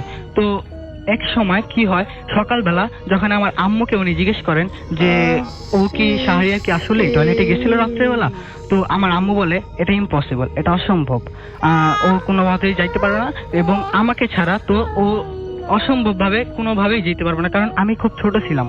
তো ভাইয়া এটাই ছিল আমার ঘটনা। আচ্ছা, থ্যাংক ইউ ভেরি মাচ। আপনার ছোট্ট স্টোরি শুনে আসি। ওকে রাসেল ভাই, এই স্টোরিটা হচ্ছে আমার এক স্টুডেন্টের। ওর নামটা বলবো না, নামটা ধরেন আমি ছদ্মনাম বললাম আকাশ সাপোজ। তো ও ওই সময়টা 2007-এর দিকে হবে, 7-8 এরকম সময় থাকতো হচ্ছে আপনার এই ধানমন্ডি 15 নম্বরে একটা হোস্টেলে আর কি। পুরোনো বিল্ডিং, খুব পুরোনো বিল্ডিং। সেখানে নাকি আশপাশে ট্রাক গেলে বিল্ডিং কাঁপতো, এরকম একটা অবস্থা। আচ্ছা। তো ও নর্মালি এর আগে কোনো রকম প্যারানর্মাল সমস্যা বা এই ধরনের কোনো সমস্যা ওর মধ্যে ছিল না। ও যখন ওই বিল্ডিংটাতে যায়, ওখানে ওঠে, তো ওঠার পরে ওখানে ও রাতের বেলা ঘুমাতো, ছাদে উঠতো, সিগারেট খেত, মানে ইয়াং ছেলে পেলেদের যে অভ্যাসটা আর কি। হ্যাঁ, বারান্দায় বসে চা খেত, নিচে চলে আসতো। তো ওই বিল্ডিং এর দারোয়ান ছিল। আচ্ছা, দারোয়ান ওকে বলতো আর কি যে ভাইয়া একটা কথা বলি, আপনারা তো জোয়ান ছেলে পেলে, কথা শুনেন না, ছাদে উঠেন না, ছাদে এরকম রাত্রে উঠেন না। কেন ছাদে উঠলে কি হয়েছে? বলে উঠেন না, ছাদটা ভালো না। তো ঠিক আছে, তো কথা ও দারোয়ান বলছে, ও শুনে নাই, জিনিসটা ইগনোর করছে। তো ও ছাদে ঠিক মতোই যেত, বাসায় আসতো। তো কিছুদিন পর ও একটা জিনিস টের পায় যে ওর কেমন জানি বুকের মধ্যে ব্যথা করে কিছুটা। আচ্ছা, মানে he fell like a chest pain. তো মনে করে এটা হয়তো সিগারেট বেশি খায় বা কোনো কারণে এসে, মানে ওই কার্ডিয়াক কোনো ব্যাপার স্যাপার। তো রুমের মধ্যে জিনিসটা ইগনোর করে থাকে। তো ওই যে দারোয়ান যে আছে, দারোয়ানটা কেউ একসময় বলে যে চাচা আমার বুকে ব্যথা, সিগারেট জিজ্ঞেস করে যে সিগারেট খাবেন না, এনে দিব, বলে যে না আমার বুকে ব্যথা, ভয় পেয়েছে। তো বলতেছে, দারোয়ান তাকে বলতেছে যে আপনার একটা কথা বলি, আপনি তো কিছু শুনেন না, আমরা তো মুরব্বী মানুষ, এই যে আপনি যে মানে ঘুমান, আপনি কি শার্ট খুলে ঘুমান? বলে কেন শার্ট খুলে ঘুমানো, শার্ট পরে ঘুমানোর মধ্যে সমস্যা কি? এমন তো না, ফ্যানের বাতাস লাগের জন্য। বলে না, কিছু ব্যাপার আছে, এটা মুরব্বীরা বলে, এটা শুনেন, শার্ট খুলে ঘুমাইতে না করে। শার্ট খুলে যদি কেউ ঘুমায়, খারাপ জিনিস বুকের দিকে নজর দেয়, এরকম কথা বলে। তো বলা বড় ওর কাছে জিনিসটা সিলি লাগে। ঠিক আছে, ও মনে করে যে এটা একটা কি, ও হাসাহাসি করে জিনিসটা উড়া যায়। সো হোয়াট হ্যাপেন, ও কথাটা শোনার পরে ওখানে থাকে। তো একদিন ছাদের মধ্যে বসে আছে, ছাদের মধ্যে বসে বসে আপনার ওই সিগারেট খাচ্ছে, এই করতেছে।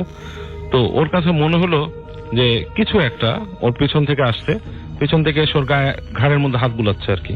তো স্যান্ডো গেঞ্জি পরা ছিল, ফট করে তাকায় দেখে কিছুই নাই।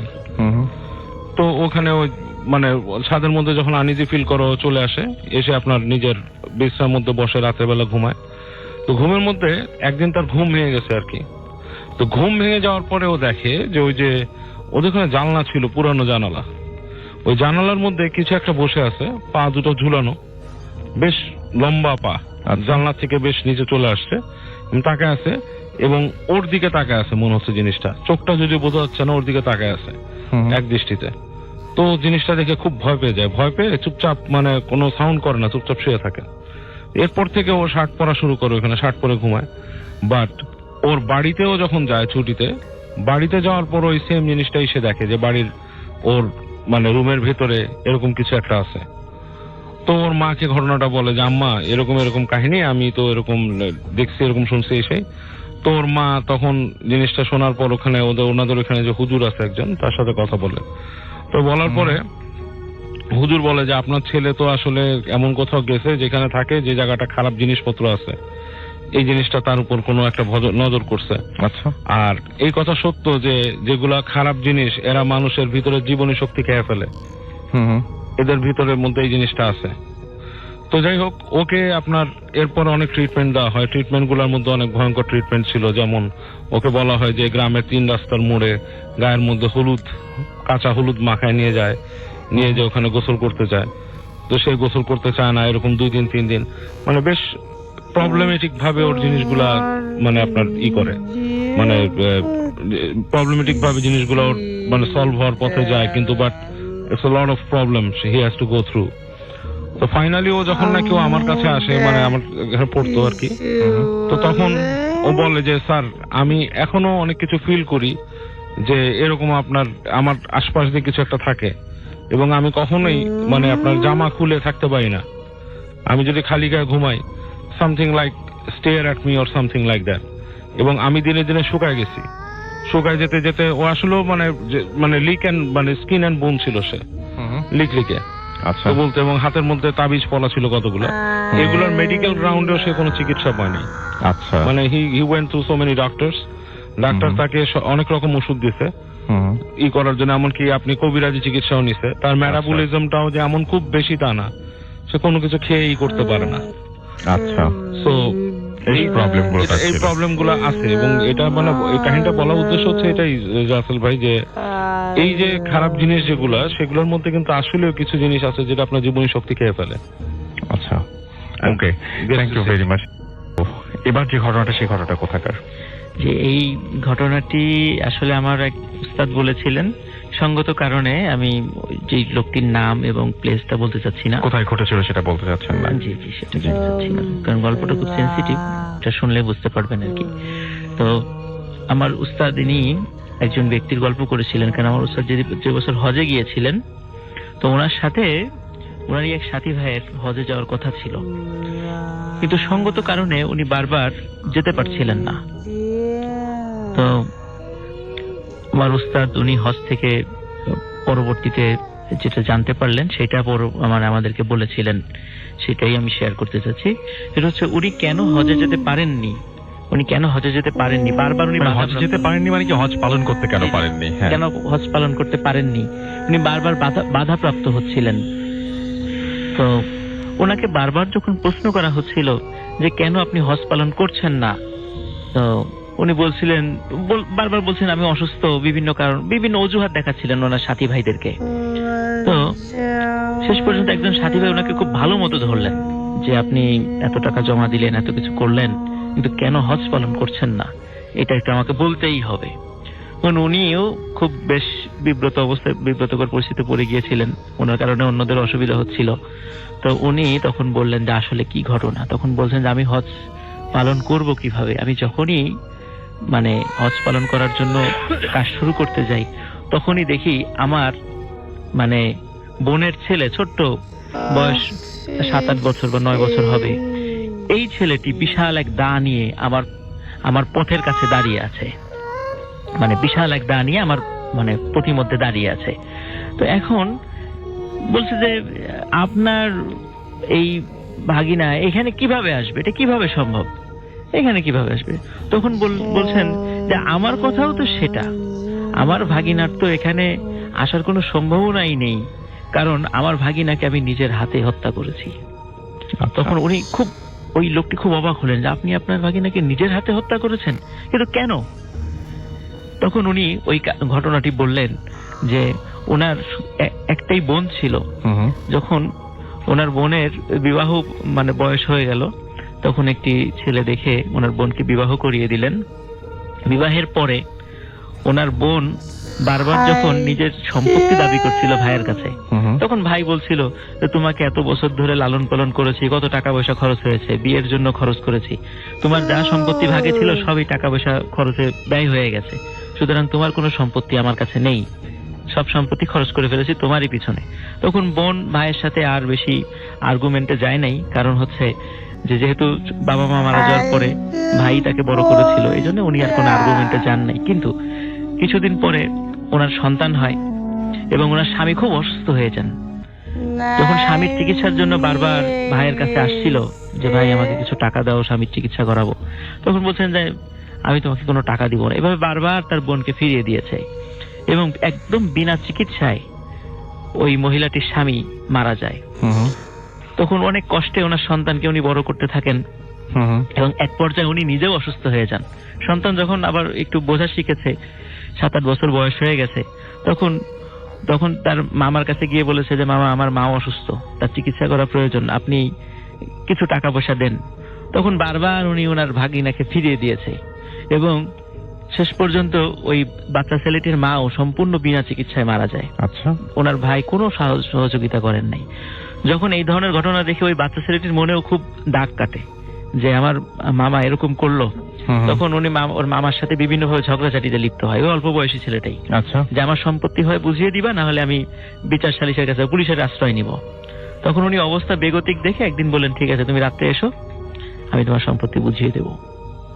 যখন ছেলেটি সত্যি সরল বিশ্বাসে রাত্রে ওনার বাড়িতে এসেছিলেন, তখন উনি ছেলেটিকে খুব নৃশংসভাবে হত্যা করে একটি জায়গায় ফেলে রাখে এবং ওই লোকটি তারই আর এক শত্রুকে ওই হত্যা মামলায় ফাঁসিয়ে জেলখানায় ঢুকিয়ে দেয়। তো উনি যখন ওই হজ করার কার্যক্রম শুরু করবেন, তখনই দেখে ওনার ওই ভাগিনা বড় একটি দা নিয়ে ওনার প্রতিমধ্যে দাঁড়িয়ে আছে এবং ওনাকে ধাওয়া করে। তো এই ঘটনাটি রাসেল ভাই যে হয়তো অতটা ভয়ের না, কিন্তু আসলে এর মধ্যে কিন্তু অনেক কিছু শিক্ষণীয় আছে। তো তারপর আমি আর একটা কথা বলতে চাই রাসেল ভাই, আমি শুরুতে যে একটা স্টোরি বলেছিলাম যে একটা পাগলের ঘটনা এবং এখন একটি মৃত ছেলের ঘটনা যে বারবার এসে সামনে দাঁড়িয়ে থাকে, বাধা দেয়, এখানে কিন্তু একটা আত্মার বিষয় চলে আসছে। আসলে আত্মার বিষয়টি কি, আসলে কি এরকম যে মানুষ মারা যাওয়ার পর এভাবে এসে মানুষকে বিরক্ত করে? আসলে কিন্তু আসলে বিষয়টা তা না। কারণ আমাদের কোরআন এবং হাদিসের দৃষ্টিকোণ থেকে যদি আমরা চিন্তা করি, আসলে মানুষ যখন মারা যায় তখন আত্মাটা ইল্লিন বা সিজ্জিন দুটার এক জায়গায় চলে যায় তার আমলের পার্থক্যের কারণে, এবং আল্লাহ তাআলা until the day of judgement Allah তাআলা এই আত্মাগুলোকে ওখানেই রেখে দেবেন এবং পরবর্তীতে সেগুলোকে রিলিজ করবেন। এখন তাহলে এই যে রূপ ধরে এরা কারা আসে, কারা এটা, তাহলে কি হচ্ছে? আসলে ভাই যে মানুষ যদি কোনো খারাপ লোক হয়, তো দেখা যায় তার সাথে কিছু খারাপ জিন থাকে, সে হয়তো নিজেও বোঝে না। আবার যদি কেউ ভালো লোক হয়, তার সাথেও কিছু ভালো জিন থাকে, কিন্তু সে নিজেও সারা জীবনও বুঝতে পারে না। ওই ভালো লোকগুলো, ভালো জিনগুলো তার সাথে থাকে, তার উপকার করার চেষ্টা করে।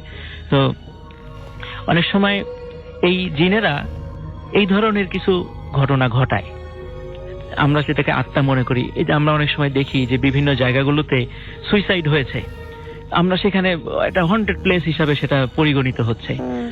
আমরা দেখি যে ওই সুইসাইড যিনি করেছেন তিনি ওখানে ঘুরে বেড়াচ্ছেন। আসলে ব্যাপারটা কি? আসলে কি সত্যি উনার আত্মা ওখানে আসে? না, আসলে কিন্তু বিষয়টা তা নয়।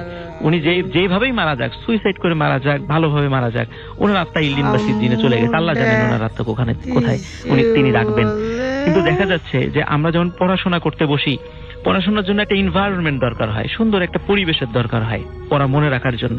ঠিক তেমনি ব্ল্যাক ম্যাজিক জিনেরা যখন প্র্যাকটিস করে, তাদের ওই প্র্যাকটিসটা কার্যকরী হওয়ার জন্য সেই ধরনের কিছু এনভায়রনমেন্টের দরকার হয়।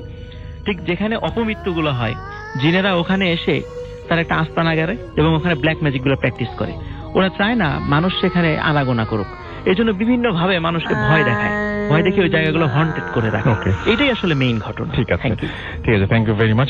খুবই খুবই খুবই স্পেশাল একটা ঘটনা, আশা করছি আপনাদের সবার ভালো লাগবে।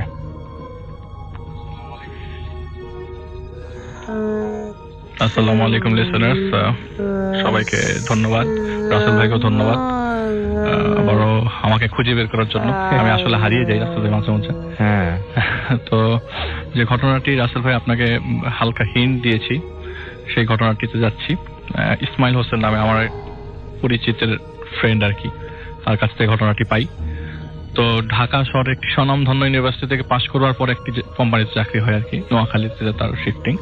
তো নোয়াখালীতে পৌঁছাবার পরে, চাকরি পাওয়ার পর মোটামুটি ফ্যামিলির সবাইকে ঢাকা থেকে ছেড়ে নোয়াখালীতে তাকে চলে যেতে হয়। তো যে অফিসে চাকরি নেয় সেখান থেকে প্রায় বাসা খুঁজতে খুঁজতে 10 কিলো ভেতরে একটি বাসাতে তার সে পেয়ে যায় একটি বাসা। রুমটা মোটামুটি খুব পছন্দ হয় তার। তো সাথে সাথে সে কনফার্ম করে ফেলে যে আমি রুম দুটি নিব আর কি। তো যেদিন উনি ওইখানে যায়, তো মোটামুটি সবকিছু ফিক্স করে ওই বাসায় উঠেন আর কি। তো উঠার পরে রাসেল ভাই মোটামুটি সব আপনার আসবাবপত্র সব ওই জায়গা থেকে তার কিনতে হয়, কারণ ঢাকা থেকে তত কিছু নেওয়া সম্ভব না। রাইট। কিনে ওইখানে সবকিছু গোছাতে রাত 12টা বেজে যায়। তো এর আগে কিছু ঘটনা রিওয়াইন্ড করি আর কি। তো এই বাসাতে আসলে বাসাটা ওই গলিতে সবার লাস্ট একটি বাসাটা বিল্ডিং এর আশেপাশে সবকিছুই টিনের বাড়ি। 2008 সালের ঘটনা বলছি। আশেপাশে টিনের বাড়ি থাকবার কারণে ওই বাসাটা সবার চোখে পড়ে। তো ওই এলাকায় কারেন্ট না থাকলে, পল্লী বিদ্যুতের এরিয়া, তো কারেন্ট না থাকলেই বললে চলে। রাত্রেবেলা কারেন্ট আসে, তা কিছুক্ষণের জন্য আসে, আবার অনেক সময় আসে না। তো এটা স্পেশালি ঘটে শীতকালে আসলে। আচ্ছা। তো ঘটনা যেটা আমি বলছি সেটা শীতকালের ঘটনা। তো যে লোকটা আপনার বাসাটা নেয় সে শুরুর দিকে রুম দেখেই পছন্দ করে। আসলে যখন সন্ধ্যার দিকে বাসায় আসবাবপত্র নিয়ে আসে তখন তার কাছে কেমন জানি লাগতে থাকে, আসলে বাসাটার মধ্যে একটু ডিসকমফোর্ট লাগতে থাকে, এটা কিরকম বাসায় উঠলাম, কেমন কেমন একটা আজীব ফিলিং। তো সবচেয়ে নোটিসেবল জিনিস হচ্ছে যে বাসায় ঢোকার সময় মাঝখানে কলাপসিবল গেট, বাম পাশে একটা ট্যাঙ্ক আছে, মানে ডিপ টিউবওয়েল থেকে পানি উঠে নিয়ে আসে ওই ট্যাঙ্কে রাখে, পরে এটা সাপ্লাই দেয়, এবং ডান পাশে একটা ছোট কবর। তো কবরটা চারিপাশে আপনার দেয়াল দিয়ে পাকা করা, এবং লেখা আছে যে চানমিয়া মৃত্যু জন্ম সালটা ওনার আমি মনে করতে পারছি না আসল ভাই, মৃত্যু সাল এখন 1921 সাল। আচ্ছা, অনেকদিন আগের কথা না আর কি। তো উনি বাসায় সবকিছু গুছিয়ে রাতে 12টার দিকে মানে খাওয়ার জন্য বের হয়। আসলে বলতে গেলে ওনার বাসায় তখন আর রান্না কিছু হয় নাই, আশেপাশের মানুষকে চিনে না, তো কেউ হেল্প করবার মতো নাই। তো ওনার সাথে একজন ছিল, সে ওনার সবকিছু গুছিয়ে সন্ধ্যার দিকে চলে যায়। তো উনি 12টার দিকে দেখে যে আসলে ভাতের ব্যবস্থা আছে, চাল আছে, হালকা একটা ডিম আর টমেটো হয়ে গেলে হয়ে যাবে। আচ্ছা। তো সে কি করে বাসার থেকে বের হয়। তো হাঁটতে রাসেল ভাই 12টা 5-এ তার মোবাইল ফোনে দেখে যে 12টা বেজে গেছে, পাবে কিনা, তারপরে সে রিস্ক নিয়ে বের হয়। হাঁটতে কোন সময় 1:45 বেজে গেছে সে সেটা জানে না। আচ্ছা। সে দেখে যে সামনে হাইওয়ে। তো হাইওয়েতে সে দাঁড়িয়ে দেখে যে আশেপাশে কোনো দোকানপাট কিছুই খালি নেই। তো একটা ট্রাক স্ট্যান্ডে একটা ছোট্ট দোকান খোলা, ওখানে সে মানে খাওয়া দাওয়া করে, রাতের খাওয়া কোনো রকম পরোটা আর লটপটি বলে অনেকে রাস্তায়। তো এটা খেয়ে সে বাড়ির দিকে রওনা হয়। হবে তো এত বলতে চিন্তা করছে যে আমি 1.5 ঘন্টা ধরে এত দূর হেঁটে ফেললাম, তো টায়ার্ড লাগতেছে, আমি যদি এখন আবার ব্যাক করতে যাই আরো ঝামেলা হয়ে যাবে। তো বেটার আমি একটু ওয়েট করি, দেখি রিক্সা পাই কিনা। আচ্ছা। তো হঠাৎ করে দেখলো একটা রিক্সাওয়ালা। রিক্সার ওয়ালার গঠনটা বলি রাসেল ভাই একটু, যে ওনার বয়সটা অলমোস্ট 60 বছরের উপরে হবে। তো রিক্সায় ওঠার আগে জিজ্ঞেস করলো যে, মানে সে জিজ্ঞেস করতে যাবে এদিকে যাবেন কিনা, কিন্তু ওনার মাথার মধ্যে এলাকার নামটা ভুলে গেছে উনি। তো হঠাৎ করে রিক্সাওয়ালাটা এলাকার নামটা বলে দেয়, আপনি কি ওইদিকে যাবেন কিনা। তো উনি বলে যে, উনি হতভম্ব হয়ে যায়, আপনি কিভাবে জানলেন, জানার তো কোনো কথাই না, হঠাৎ করে জানতে পেরে। তো রিক্সাওয়ালা জিনিসটা তেমন কিছু গুরুত্ব দেয় না। তো সে নিজেকে বোঝাতে থাকে যে হতে পারে সে আমাকে ফলো করেছে, তো কাস্টমার নাই, হয়তো এই জায়গা পর্যন্ত চলে আসছে আমাকে নিতে। তো আমি রিক্সায় উঠি। তো সে রিক্সায় ওঠার পরে রিক্সাওয়ালা প্রায় ঘন্টাখানেক তাকে নিয়ে টানে। আমি 1.5 ঘন্টায় হেঁটে চলে আসছি এই জায়গায়, তো রিক্সা দিয়ে 1 ঘন্টা তো কোনো কথাই না। আর ইলেকট্রিসিটি নাই যেহেতু, রাসেল ভাই সব ঘুম, রাত্রেবেলা 2টা বাজে, ওই জায়গায় পুরো অন্ধকার। সে কোথায় যাচ্ছে রিক্সাওয়ালা তার কোনো ধারণাই নেই। আর সে অতটা ভালো করে রাস্তাটা খেয়ালও করেনি আসার পথে, কিন্তু সে হেঁটে গেছে। আচ্ছা। তো বুঝতে পারছে যে আমি সোজা যদি হাঁটা দিয়ে বাড়ি পর্যন্ত যাবো, কিন্তু রিক্সা দিয়ে তো আমি সোজাই আসতেছি, কিন্তু রিক্সাওয়ালা যে আসলে কোথায় নিচ্ছে আমাকে, হয়তো সে হয়তো শর্টকাট জানে, ডানে ঢুকাচ্ছে, কিন্তু আমি বুঝতে পারছি না আসলে আমি কোথায় যাচ্ছি। তো আমি রিক্সাওয়ালাকে খুব ভয়ে জিজ্ঞেস করলো যে, কাকা আপনি আসলে নিতে পারবেন তো আমাকে জায়গা মতো। তো রিক্সাওয়ালা বলে, আপনি একটু টাট মেরা বসেন। আচ্ছা। তো উনি রিক্সাতে বসে থাকে এবং ভয়ে আল্লাহকেও ডাকতে থাকে যে হঠাৎ করে যদি কোনো সন্ত্রাস এসে অ্যাটাক করে, তো মোবাইল ফোনটাও যাবে, টাকা পয়সাও যাবে, সাথে বুঝে সব জায়গা আছে। তো তিনি দোয়া পড়তে একটা সময় রিক্সাওয়ালা একটা জায়গায় থামে। উনি দেখে, দূর থেকেই দেখতে থাকে আকাশের চাঁদের আলোয় ওখানে প্রায় 1000 খানেক মানুষ দাঁড়ানো। বাপরে বাপ। এবং তখন তো গ্রাম অনুযায়ী অনেক মানুষ আছে, এবং অনেক রাত মানে কি 2টার দিকে সে রিক্সায় ওঠে 1 ঘন্টা পর। তারপরে ওই সময় এত মানুষ গ্রামে সাধারণত জেগে থাকার কথাই না। তো এত মানুষ জেগে আছে, মানে এত মানুষের মাথা দেখা যাচ্ছে যে উনি বুঝতে পারছেন আসলে আমি কোনো সেফ জায়গায় আছি না সেফ জায়গায় নাই। উনি ধারণা করতে পারছেন না, মনে মনে কান্না করছে, মানে কান্নাটা জাস্ট বের হচ্ছে না, জাস্ট এরকম অবস্থা। তো রিক্সাওয়ালা নেমে বলে, কাকা আমার সাথে একটা জানাজা পড়বেন। হঠাৎ করে তো উনি খুব আচমকা খেয়ে যায়, আমি জানাজা পড়তে বলতেছে। তো সে ভারাক্রান্ত মনে বলে, কাকা আপনি আমাকে বাসায় নামাই দিয়ে আসেন, আপনি এসে জানাজা পড়েন। তো উনি বলে, মুর্দারে কষ্ট দিতে চান, আপনার জানাজা পড়লে তো আপনারই সওয়াব, মুর্দারও সওয়াব, জানাজাটার পরে যান। তো উনি নিচে নামে, দেখলো যে ওটা বলতে বলতেই রিক্সাওয়ালার মধ্যে নাই, চলে গেছে ভিড় খেয়ে ভিতরে। তো সেও ভিড় ঠেলে ঠেলে আস্তে আস্তে ভেতরে যায়। সে বলছে আমি ভিড় ঠেলতেছি, আসলে কারে ঠেলতেছি আমি জানি না অন্ধকারে, আর কে আমার কে পাশ কেটে আমাকে জায়গা দিচ্ছে। সে আগানোর পর দেখে সত্যিকারের একটা লাশের খাটিয়াটার মধ্যে একটা লাশ শুয়ে আছে। আর যে লোকটা তাকে নিয়ে এসছে সে একটা রুম থেকে বেরোলো, পাঞ্জাবি পরে একদম রেডি হয়ে আসছে। মানে একদম মানে ইমাম সাহেবরা যেরকম অ্যাটায়ার ইমাম সাহেবের থাকে ঠিক একইভাবে সে বেরোলো রুম থেকে। মনে হচ্ছে যে সে এখনই পুরো ফুল প্রস্তুতি নিচ্ছে তার জানাজাটার জন্য। আচ্ছা, তো জানাজার জন্য বলে যে কি আপনি উজু করেন। তো সে উজু করলো, উজু করার পরে লাশের খাটিয়া ধরেন, কারণ এখানে তো লাশের খাটিয়া ধরার লোকজন নাই। উনি তো বলে কি আমি তো মানে ওনার আসলে মনের অবস্থা রাসেল ভাই আমি আপনি কেউ ফিল করতে পারবো না। ওই মুহূর্তে এত রাতের বেলা ওই জায়গায় দাঁড়া থাকে ওই লোকটাই আসলে ফিল করতে পেরেছে আর কি, যে আমি লাশের খাটিয়া তুলবো। এখন বলে যে আশেপাশে লোকজন নাই, আমি চারিপাশে দেখে হাজার হাজার মানুষ, লোক লাশের খাটিয়া ধরার লোক নাই। তো সে কি করলো, ভয়ে ভয়ে রাসেল আসলে ওনার কথা ধরা ছাড়া কোনো উপায় ছিল না আর কি, ওনার কথা শোনা ছাড়া কোনো উপায় ছিল না। সে কি করলো, লাশের খাটিয়াটা তার বলে যে আপনি ওই রিক্সাওয়ালা বলে দিচ্ছে আপনি সামনের বাম পাশের হ্যান্ডেলটা ধরবেন, হাতলটা ধরবেন।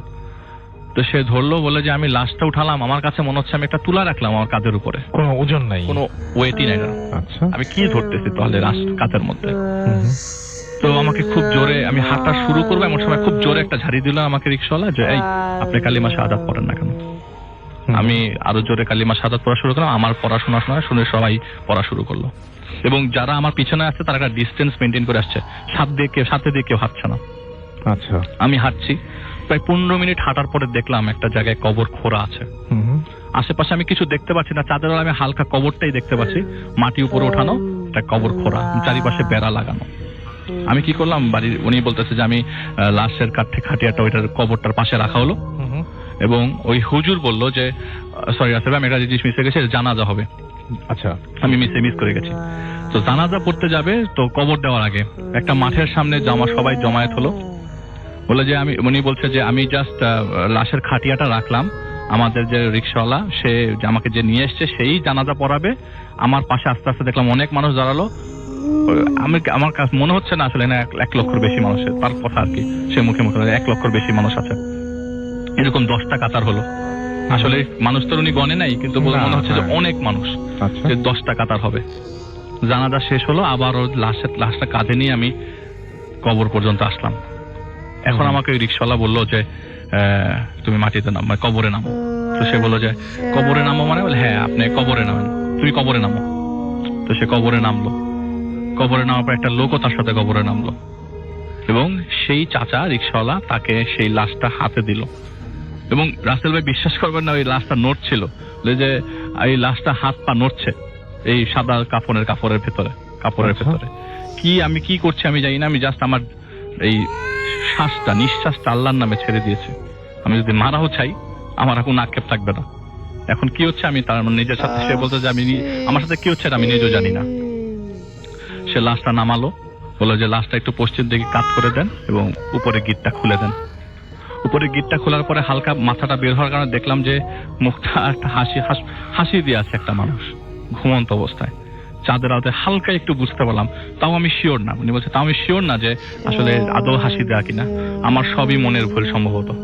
আমাকে টান দিয়ে হাত দেয়, আমি এখনো সেই জিনিসটা ফিল করতে পারছি যে আমাকে টান দিয়ে কবর থেকে উপরে ওঠালো।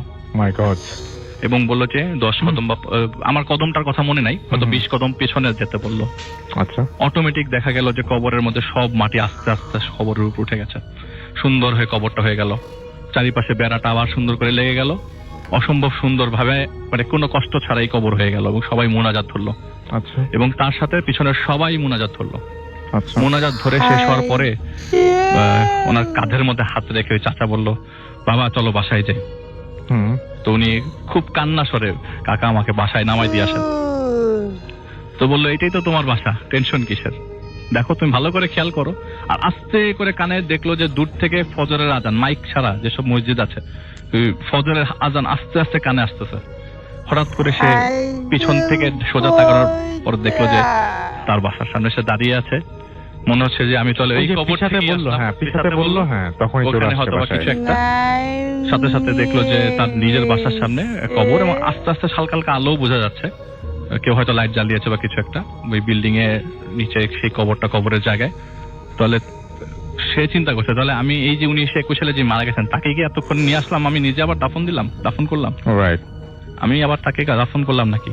তো তার মাথার মধ্যে সারাক্ষণ এই জিনিসটা ঘুরছে, এবং সে বাসার ভিতরে ঢোকার কোনো চান্স পেল না। সে একটা পর্যায়ে দেখলো সেই লোকটা, সে চাচা, আস্তে আস্তে হেঁটে হেঁটে সে কবরটার ভিতরে ঢুকে গেল, চোখের সামনে চোখের দেখতে সামনে। পেলো। আচ্ছা। তো চাচার তো ঘটনা, ওখানে এসে সে হতভম্ব অবস্থায় তার ওই বাসার সামনে দাঁড়িয়ে, বাসায় ঢোকার কোনো সাহস তার নাই। সে আস্তে করে আল্লাহর নাম নিতে নিতে মসজিদে চলে গেল পাশে। ওই মসজিদে সে নামাজ পড়ার পরে দিনটা কোনো রকমে, ওই রাতটা কোনো রকমে কাটিয়ে সাথে সাথে তো সকাল হয়ে গেল। কিছুক্ষণ পরে হুজুরকে নিয়ে বাসায় যে আসবাবপত্র সব নামে নিয়ে এসে হুজুরকে জিজ্ঞেস করলো যে আমি এই জিনিসটা সারা রাত আজকে এই জিনিসটা এই অবস্থায় ছিলাম, আপনারা ডেসক্রিপশন কি দিবেন, আমি কি স্বপ্নে ছিলাম নাকি অরিজিনালি ছিলাম? তো হুজুর বলে আপনি কিসে ছিলেন আমি জানি না, আপনি চলে যান এখান থেকে, আপনার যদি যাইতে ইচ্ছা করে, এত ভয় লাগে। সে আর থাকার সাহস না, ওখান থেকে সে চলে যায়, আর ওই বাসার আশেপাশে সে আর ফেরে নাই কখনো। এটাই ছিল রাসেল। অনেক সুন্দর একটা ঘটনা এবং অনেক চমৎকার একটা ঘটনা। আমরা চলে ডক্টর আলিফের কাছে, আর তার পরবর্তী ঘটনা। আলিফ, আপনার পরবর্তী ঘটনাটা আমরা শুনি তাহলে। জি রাসেল ভাই, পরবর্তী ঘটনাটি ঘটে হচ্ছে আপনার সিলেটে জাহাঙ্গীর নামে একজনের সাথে। আসলে ঘটনাটি না, এটা আমার লাইফের সাথে জড়িত রাসেল ভাই। তো তার একটি ছোট্ট পরিবার আর কি, তার ওয়াইফ আর তার একটা ছেলে ছিল 1 বছর 3 মাস বয়স। তো 2003 সালে তাদের বাসায় আর কি ঘটনাটা ঘটে যায়, মানে আনফরচুনেটলি হয়তো এটা আল্লাহ তাআলারই মানে ইচ্ছা ছিল এরকম কিছু একটা ঘটবে। তো 2003 সালের প্রায় মার্চের 21 তারিখে ওনার ছেলেটি মারা যায়। কিভাবে মারা যায় বলছি, ওনাদের বাসায় প্রতিদিনই আপনার একটা পাতিলে করে গরম পানি ফুটাতে হতো আর কি। পরিবারের জন্য একটা গরম পানি ফুটাতো। তো বুয়া প্রতিদিনই এই প্রসিজারে ফলো করে গরম পানিটা ফুটিয়ে নিচে রাখতো। তো পাতিলটার নিচে একটা কাপড়ের তৈরি জিনিস ছিল, যেটাতে পাতিলটা যাতে না নড়তো এরকম ভাবে রাখার সাপোর্টটা। তো কেন জানি ওই দিন ওই জিনিসটা খুঁজে পাচ্ছিল না। তো বুয়ারা ওই দিন ওইভাবে পাতিলটা নর্মালি রাখে নামিয়ে চুলা থেকে, মানে একদম সদ্য গরম হওয়া পানি। তো বুয়া রান্না করার কাজে ব্যস্ত হয়ে যায়। তো বাচ্চাটা ওই মুহূর্তে মাত্র হাঁটা শিখেছে। তো কি করতে জানি, রান্নাঘরে এসে পাতিলটা ধরে তার সারা শরীরে গরম পানি ফেলে দেয় বাচ্চাটা নিজে বুয়ার চোখের সামনে। তো বুয়া এক চিৎকার দিয়ে বাসার সবাইকে, সেদিন আবার উনি বাসায় ছিলেন জাহাঙ্গীর সাহেব। তো বাসায় বাচ্চাটার এই অবস্থা দেখে বুয়ার এক চিৎকার এসে দেখে যে ছেলেটা সারা শরীর মানে পুরে শেষ, মানে গরম পানি দিয়ে অবস্থা খুবই খারাপ। হসপিটালে নিয়ে যাওয়া হয়, ঢাকায় শিফট করে দেওয়া হয়। আচ্ছা, ঢাকার ডাক্তাররা তাকে 2 দিন পর বাচ্চাটা প্রায় মৃত্যুর সাথে পাঞ্জা লড়ে মারা যায়। আহা, তারপরে তো রাসেল ভাই 5 বছর, বিয়ের 5 বছরে একটা ছেলে সন্তান ছিল। তার অবস্থা তো বুঝতেই পারছেন, ডিপ্রেশন কমতি নেই আর কি। তো তাদের ওইখানে সিলেটে ওই জায়গায়, যে জায়গায় বাসা ছিল সেখান থেকে 10 মাইল দূরে একটি কবরস্থানে কবর দেওয়া হয় বাচ্চাটা। আচ্ছা।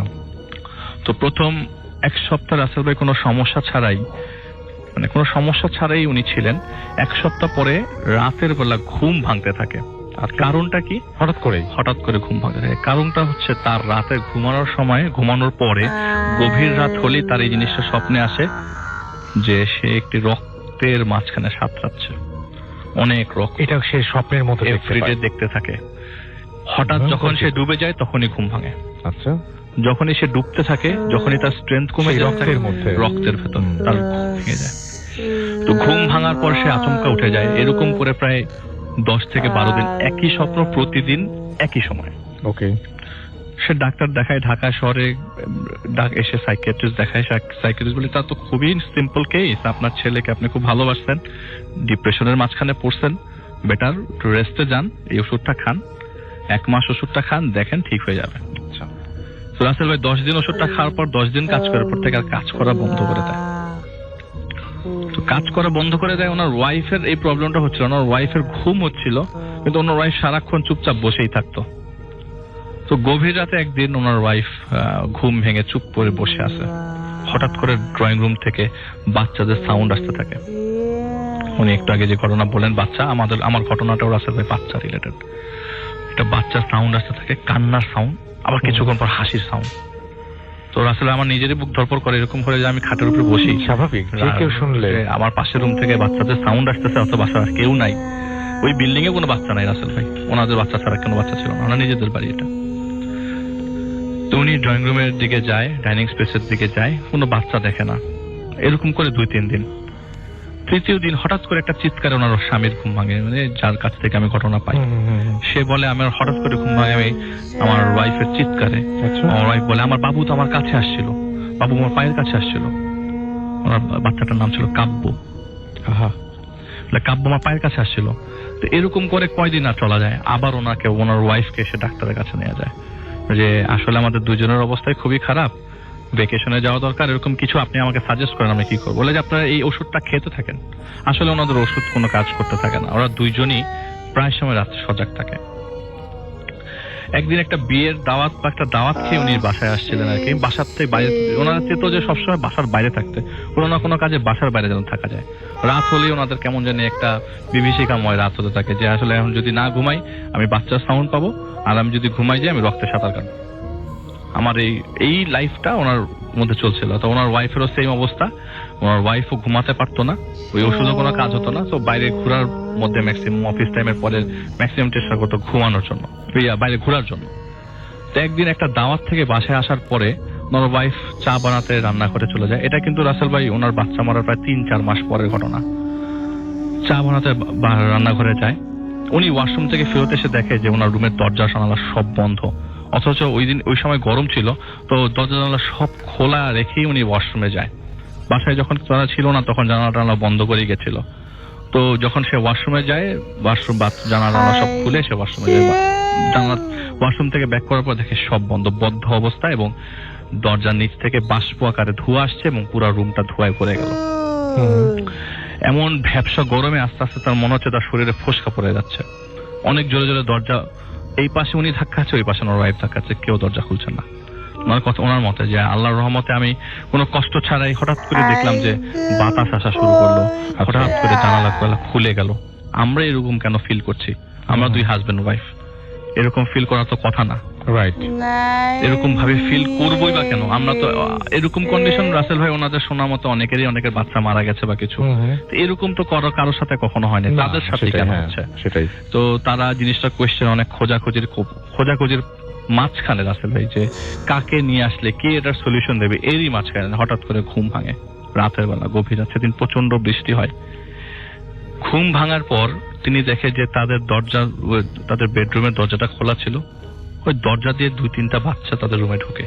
আচ্ছা, বাচ্চাগুলা ফ্লোর থেকে দেয়ালে উঠতেছে, দেয়াল থেকে সিলিং এ যাচ্ছে, কোনো সমস্যা নাই, মানে খুব বাজে হাসি দিচ্ছে বাচ্চাগুলা। হঠাৎ করে একটা সময় তার একটা বাচ্চা তার খাট বেয়ে তার পা ধরে ধরে তার বুকের কাছে চলে আসে, যেরকমটা তার বাচ্চা করতো। তো তিনি ভয়ে, মানে সে ফিল করছে যে তার শরীরের উপরে কেউ আছে, সে ভয়ে লাইটটা জ্বালানোর সাথে সাথে দেখে যে তারই কাব্য তার বুকের উপরে কি সুন্দর হাসি দিয়ে আছে। ভয়ে তার ওয়াইফের হাত ধরে আবার জাগিয়ে ফেলে, আমার দেখো কি হচ্ছে। ওয়াইফ দেখে কোনো কিছু না, সবকিছু নর্মাল। উনি খুব ভয় পেয়ে যায়। পরে একজন হুজুরের সন্নিকটে যায় যে আমি এরকম ফিল করছি, আমার বাসায় প্রতিদিনই বাচ্চারা এরকম, বাচ্চাদের চিল্লাচিল্লি, বাচ্চারা কান্নাকাটি করে, হাতে হামাগুড়ি দিচ্ছে, ফ্লোরে সিলিং এর উপরে উঠছে, এটা একটা সলিউশন বের করেন। তো হুজুর অনেকক্ষণ, আপনার রাসেল ভাই উনি একটা আয়না নিয়ে এসে অনেকক্ষণ ওই আয়নার মধ্যে একটা সরিষার তেল পরা যায়, মানে সরিষার তেল দিয়ে অনেকক্ষণ আয়নার মধ্যে আঙ্গুল ঘোরাতে ঘোরাতে এক পর্যায়ে বলে যে আপনি কি আপনার বাচ্চার খবর চেরত করেন বা করেছেন, কিছু দোয়া করেন বাচ্চার জন্য? তো উনি বলে যে বাচ্চার জন্য তো আমরা সবসময় দোয়া করি, আমার বাচ্চারা যেন আল্লাহ তাআলা তাকে, মাসুম বাচ্চা, নিষ্পাপ বাচ্চা, তো জান্নাতেই আছে মানে আল্লাহ তাআলার ইচ্ছা, মানে ইচ্ছায় আর কি। তো এটা তো কোনো সন্দেহ নাই, কিন্তু কথা হচ্ছে যে বাচ্চার জন্য তো দোয়া সবসময় নামাজ আমি আর আমার ওয়াইফ পড়ি। বলে যে আপনি এক কাজ করেন তো, বাচ্চার কবরটা একটু দেখে আসেন। আচ্ছা।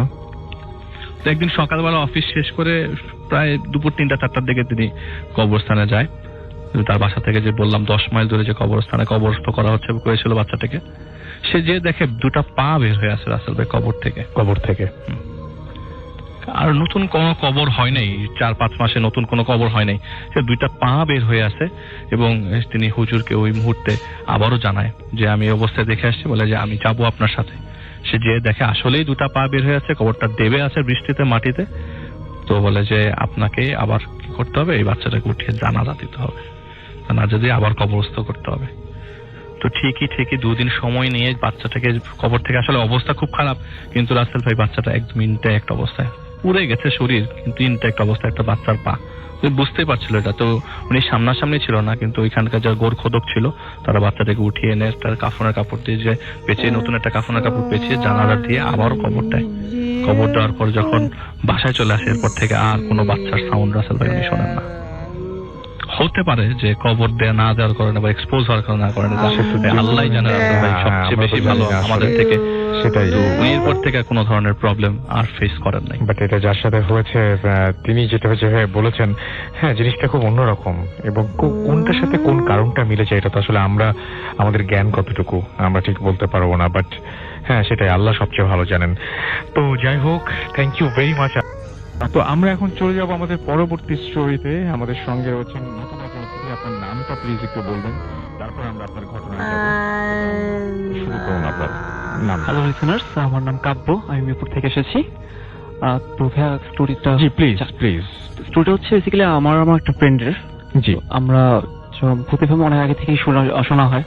Thank you. তো যখন ভূতের টিম যখন এখানে রেগুলার আসতো, তখন মানে আমাদের মধ্যে ফ্রেন্ডের মধ্যে একটু বেশি আগ্রহ জাগেছে, আমরা দেখি একটু এক্সপিরিয়েন্স করা যায় কিনা কিছু। আচ্ছা, তো মিরপুর মাজার রোডের ওখানে একটা মাদ্রাসা আছে অনেক পুরনো। তো আমরা সেখানে কিছু বলবো না আমরা। হ্যাঁ, ওকে। তো সেখানে আমরা একটা ইনভেস্টিগেশনে যাই। তো জায়গাটা হচ্ছে পরিত্যক্ত, মাদ্রাসাটা মানে পরিত্যক্ত আর কি, অনেক আগে একটা মাদ্রাসা, এখন কিছু হয় না সেখানে, খালি বাড়ি পড়ে আছে। তো আমরা সেখানে যাই, তো যাওয়ার পরে ওই সম্পর্কে একটু সবার কাছে একটু আস্ক করি যে আসলে এখানে কি, মানে অনেক বড় প্রপার্টি খালি পড়ে আছে। তো ওনারা আসলে কেউ বলতে যাচ্ছে না আমাদেরকে, একটু রুড বিহেভ করে আমাদের সাথে। তো একজন চায়ের দোকানদার আমাকে যেটা বলে যে আগে এখানে অনেক ডোনেশন আসতো মধ্যপ্রাচ্য থেকে, অনেক বড় বড় শেখেরা আসতো এখানে, তো এরপরে কিছু এখন আর তেমন একটা হয় না। রিজনটা কি সেটা আমাদের ওনারা কেউ বলতে পারেনি। তো আমরা চিন্তা করলাম যে একটু ভিতরে ঢুকে দেখি। তো আমরা সম্ভব কোনো একটা ভাবে ভিতরে ঢুকি। তো ঢোকার পর যেটা হয় যে বাইরে প্রচন্ড গরম, আর ভেতরে যখন আমরা ঢোকার পর দেখছি প্রচন্ড ঠান্ডা জায়গাটা, মানে আমাদের গায়ে রোদ পড়ছে, বাট তারপর জায়গাটা খুব ঠান্ডা। তো আমরা ভেতরে একটু ঘোরাঘুরি করে দেখি। তো যেহেতু মাদ্রাসা একটা বিল্ডিং টাইপের, তো গেট লাগানো, কিছু গেট লাগানো ছিল, ভিতরে ঢুকতে পারিনি। তো কিছু গেটের সামনে থেকে ভেতরে দেখলাম যে একটা ছবি আঁকা আর কি, মানে যেটা মধ্যপ্রাচ্যের মুঘল আমলের যেরকম মানুষরা যেরকম পোশাক টোশাক পড়তে, এরকম পোশাক পরে একটা ছবি, একটা মানুষ ছবি আঁকা। তো আমরা একটা ছবি নেই, তো ছবি নিয়ে জাস্ট আমরা আর একটু ঘোরাঘুরি করে দেখি। তো যার জায়গাটা, তার নামটা আমি বলছি না, তো ওনার সম্পর্কে যেটা জানতে পারি যে উনি একটা নাকি ছাগল পালতো, মানে ওনার সম্পর্কে যেটা শুনলাম আর কি, যে উনি এখানে একাই থাকে, উনি কোনো ইয়াদ নেই, ছাগল পালে। তো আমরা যখন আমরা ঢুকি, তো ঢোকার পরে কোনো ছাগলটা আমরা কিছু দেখতে পাইনি। আচ্ছা। তো আমরা যখন বের হয়ে চলে আসবো, তখন পট করে কোথায় যেন ছাগল ডেকে উঠলো। আচ্ছা, আমরা একটু বেশ ভয় পেয়েছি, মানে এতক্ষণ আমরা কিছু দেখলাম না, যেখানে হঠাৎ করে এটা কোথেকে চলে আসলো। তো আমরা বের হয়ে চলে আসি ওখান থেকে আবার। তো বের হয়ে চলে আসার পরে যখন আমরা পিকগুলো আমরা ওখানে তুলেছিলাম, তো সেগুলো যখন আমরা দেখতে থাকি, তখন দেখা যায় যে আমরা যে ছবির যে পিকটা আমরা তুলছিলাম, সেই পিকটার মধ্যে শুধু মানে স্পেস কিছু নাই, জাস্ট শুধু ড্রেস আপটাই আছে সেখানে। মানে যখন আমার ফ্রেন্ডরা বলে যে আমি তো ছবি তুলছিলাম যখন, তখন তো আমি একটা ফেস দেখছি ওখানে, ফেস, হাত, জামার থেকে হাত বের হয়ে আছে, হাতে আঙুল টাঙুল সবই ছিল। যখন আমরা ছবিটা দেখি, সে নিচে কিছুই নাই, জাস্ট শুধু ড্রেস আপটা শুধু আছে, এছাড়া কিছু সেখানে ছিল না। তো এই ছিল একটা আমাদের নিজেদের দুজনের এক্সপিরিয়েন্স করা ঘটনা। অনেক ধন্যবাদ আপনাকে।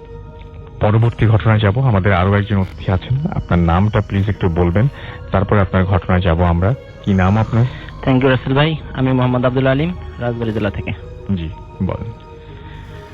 যে আমার ঘটনাটা, আমি একটা পাবলিকেশনের সাথে কাজ করি, সেই সুবাদে আমার ওই ভাইটার সাথে পরিচিত। তো ওনার নাম হচ্ছে বাবু ভাই। বাবু ভাইটা হচ্ছে ওনার রাজবাড়ী বানিয়াবহ এলাকাতে। তো উনি ঘটনাটা শেয়ার করেছিলেন একটা ড্রাইভার কেন্দ্রিক। তো বলে রাখি রাসেল ভাই, ওই ড্রাইভারটা হচ্ছে মাইক্রো ড্রাইভার ছিল। উনি ঢাকা থেকে লোক বিভিন্ন এলাকাতে নিতেন। তো ওনার বাড়ির ঠিক 2-3 বাড়ি পরে একটা ছেলে বেশ কিছুদিন যাবত খুব শুকিয়ে যাচ্ছিল। তো ডাক্তার বা অন্য কোনো মহল থেকে খুব ভালো ফলাফল পাচ্ছিল না এই ট্রিটমেন্ট বাবদ। তো তারা চিন্তা করে বিষয়টা কি হলো, তখন ওই এলাকাতে একটা মুরব্বী টাইপের লোক ছিল যিনি এই সমস্ত বিষয়গুলো নিয়ে বিভিন্ন সময় জানতেন। তো উনি হঠাৎ করে একটা সমাধান দিলেন যে সম্ভবত ওনাকে কোনো তাবিজ টোনা করা হয়েছে, অর্থাৎ এলাকায় বলা হয় বানটোনা, মেরে ফেলার জন্য যে বানটোনা করা হয়। তো এটার সমাধান কি করবেন? তখন ওনার কাছে সমাধান চাওয়া হলে উনি এটাতে উদ্যোগ নিলেন। যে উদ্যোগ নেওয়ার জন্য উনি একদিন সন্ধ্যার সময় সবাইকে ডাকলেন ওই বাড়িতে, যে হ্যাঁ আমরা আজকে এটা একটু বের করার চেষ্টা করব যে আসলে তাবিজটা কোথায় আছে, আমরা যদি তুলতে পারি তাহলে হয়তো ওনাকে বাঁচানো সম্ভব হবে। তখন উনি ওনার সেই পুরাতন এই সমস্ত কাজকর্ম করার জন্য বেশ কিছু পুরাতন মানুষের হাড় বা এই জাতীয় জিনিসগুলো নিয়ে উনি এই ধরনের একটা মজমা বসান, যেখানে এই বিষয়গুলো উনি মানে প্রকাশ করতে পারেন। তো উনি এটা আয়োজন করলেন। তো উনি এটা যখন নিজে মন্ত্র পড়ছিলেন, দোয়া পড়ছিলেন, ওনার মতো করে নিজে চেষ্টা করছিলেন, তখন একটা সময় এমন হয়েছে যে উনি সবাইকে বলে রাখি, প্রথমেই বলেছেন যে আমি যা করব আপনারা আমার সাথে সেটাই করবেন, আমি যদি এখানে না থাকি কোথাও চলে যাই আমার সাথে আপনারা যাবেন। তো উনি এই কথাগুলো বলার সময় কিন্তু সকলে একটা আতঙ্কের মধ্যে থাকে যে না জানি কখন কি হয়। তো উনি যখন এই মন্ত্র পড়ছিলেন এমন সময় উনি খুব জোরে জোরে মানে কি বলবো নিঃশ্বাস নিচ্ছিলেন। আমরা যেমন অনেক সময় হাঁপসে গেলাম এরকম নিঃশ্বাস নেই, তো উনি ওই রকম নিঃশ্বাস নিচ্ছিলেন। তো হঠাৎ সবাই এই নিঃশ্বাস দেখে ওনার দিকে তাকালেন। তো তাকিয়ে দেখলেন যে ওনার মুখের যে আকৃতিটা, বিভিন্ন যে গাছের কাঁটা থাকে একরকম, ওই কাঁটার মতো পুরো মুখটাই হয়ে গেছে। তখন মানুষজন আরো ভয়ানক ভাবে তাকাতে লাগলেন, দেখলেন চোখ দুটো একটু আলোকিত হয়ে গেছে। হঠাৎ করে উপর থেকে একটা আলোর ঝলক আসলো, আর সঙ্গে সঙ্গেই উনি ওখান থেকে উঠে দৌড়াতে লাগলেন। আর সবাইকে বলা ছিল যে দৌড়াতে হবে, ওনার পিছনে যেতে হবে। তখন সবাই ওনার পিছনে পিছনে দৌড়াতে লাগলেন। তো উনি ঠিক বাড়ি থেকে একটু দূরে একটা ঝোপঝাড় ছিল, ওই ঝাড়ের মধ্যে গিয়ে পড়লেন। পড়ার পরে উনি ওখান থেকে উঠে বললেন যে হ্যাঁ এই তাবিজটা এইখানেই গাড়া আছে। তো সবাই মিলে চেষ্টা করলেন ওখান থেকে তাবিজটা ওঠানোর জন্য, বেশ চেষ্টার করে পারলেন না। আর ওই ড্রাইভারটা ওখানে গিয়েছিলেন, তখন ওই ড্রাইভারটা নিজে উদ্যোগ দিলেন যে হ্যাঁ স্বর্ণ কাটা যেভাবে কাদা থেকে কাদাগুলোকে পানিতে ধুয়ে স্বর্ণ বের করে, তাহলে আমরা মনে হয় তাবিজটাকে এভাবে বের করতে পারবো।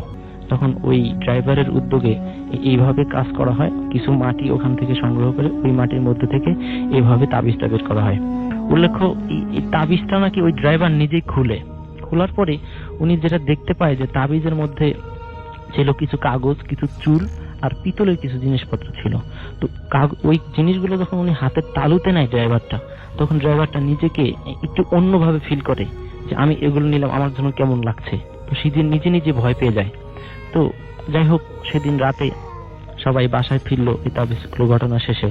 তখন ওই ড্রাইভারের আবার পরের দিন সকালে ঢাকাতে একটা ক্লায়েন্ট ছিল, ওনাকে ওই টিপ দিতে হবে, রাজবাড়িতে ওনাকে পৌঁছাতে হবে। তো উনি বাড়ি থেকে ওই গাড়িটা নিয়ে চিন্তা করলেন আমার তো সকালে টিপ, আমাকে রাতেই বেরোতে হবে। এই ঘটনাতে এমনি ভয় পাচ্ছেন। তারপরে উনি রাতে বের হলেন, চিন্তা করলেন যেতেই হবে। তো বানিয়াবহ থেকে রাজবাড়ি পান্না চত্বর বা এই এলাকাটা দিয়ে যাওয়ার সময় যে মূল রাস্তাটা ছিল খুব উঁচু নিচু। এখন উনি এই উঁচু নিচু রাস্তা দিয়ে যাওয়ার সময় প্রত্যেক দিনই তাকে ব্রেক করাতে হতো, কিন্তু ওই দিন উনি যখন গাড়ি নিয়ে বের হলেন, তখন উনি গাড়ি নিয়ে বের হওয়ার পরে গাড়িটা নিয়ে উনি খুব স্বাচ্ছন্দ্যে চালাতে পারছিলেন না। যখন রাস্তায় নামলেন, রাস্তায় উনি গাড়ি চালাতে গিয়ে দেখলেন যে গাড়ি তো আগের মতো আর ওইভাবে কষ্ট করে চালাতে হচ্ছে না, গাড়িটা কেমন যেন একাই যাচ্ছে। তো উনি নিজেকে ফিল করলেন কি ব্যাপার, রাস্তাটা কি একদিনে হঠাৎ করে ঠিক হয়ে গেল কিনা, না আমি কি আসলে আমি এমন কেন লাগছে আমার কাছে। তখন উনি ওনার গাড়ির হেডলাইট দিয়ে সামনে রাস্তা দেখার চেষ্টা করলেন যে আসলে কি অবস্থা আছে ওখানে। তো উনি রাস্তা দেখলেন যে না, রাস্তা তো সেই একই রকম উঁচা নিচে গর্ত এরকম আছে, কিন্তু উনি ফিল করছেন যে গাড়ি কোনো রকম ওই উঁচু নিচের মধ্যে নাই রাস্তার। তখন ও আরেকটু ভাবে যে কি ব্যাপার, কি হলো। তখন সে নিজে একটু যখন দেখলো যে গাড়ি তো উনি শুধু স্টিয়ারিং করছে, বাট স্টিয়ারিং করার পরে গাড়ি খুব দ্রুত চলছে। হঠাৎ করে উনি নাকের মধ্যে একটা গন্ধ পায়, যেমন অনেক দিন পরে কোনো একটা জন্তু মরে থাকলে যে গন্ধগুলো হয়, বিকট দুর্গন্ধ। তখন উনি গাড়িতে চিন্তা করলেন যে গন্ধটা অবশ্যই গাড়ির মধ্যেই হবে। তখন উনি গাড়িতে গন্ধ বুঝে উনি ওনার ওই সামনের যে লুকিং গ্লাসটা ছিল, ওই গ্লাস দিয়ে গাড়ির পিছনের সিটগুলোর দিকে তাকাচ্ছিল। তো দেখলো ওখানে ওই যে লোকটা তাবিজ ওঠানোর কাজ করেছিল, ওই লোকটা ওখানে শুয়ে আছে। উনি যে আকৃতির ছিলেন ওখানে অনেক ফুলে গেছেন, মনে হয় যেন মনে হয় 7-8 দিনের একটা লাশ।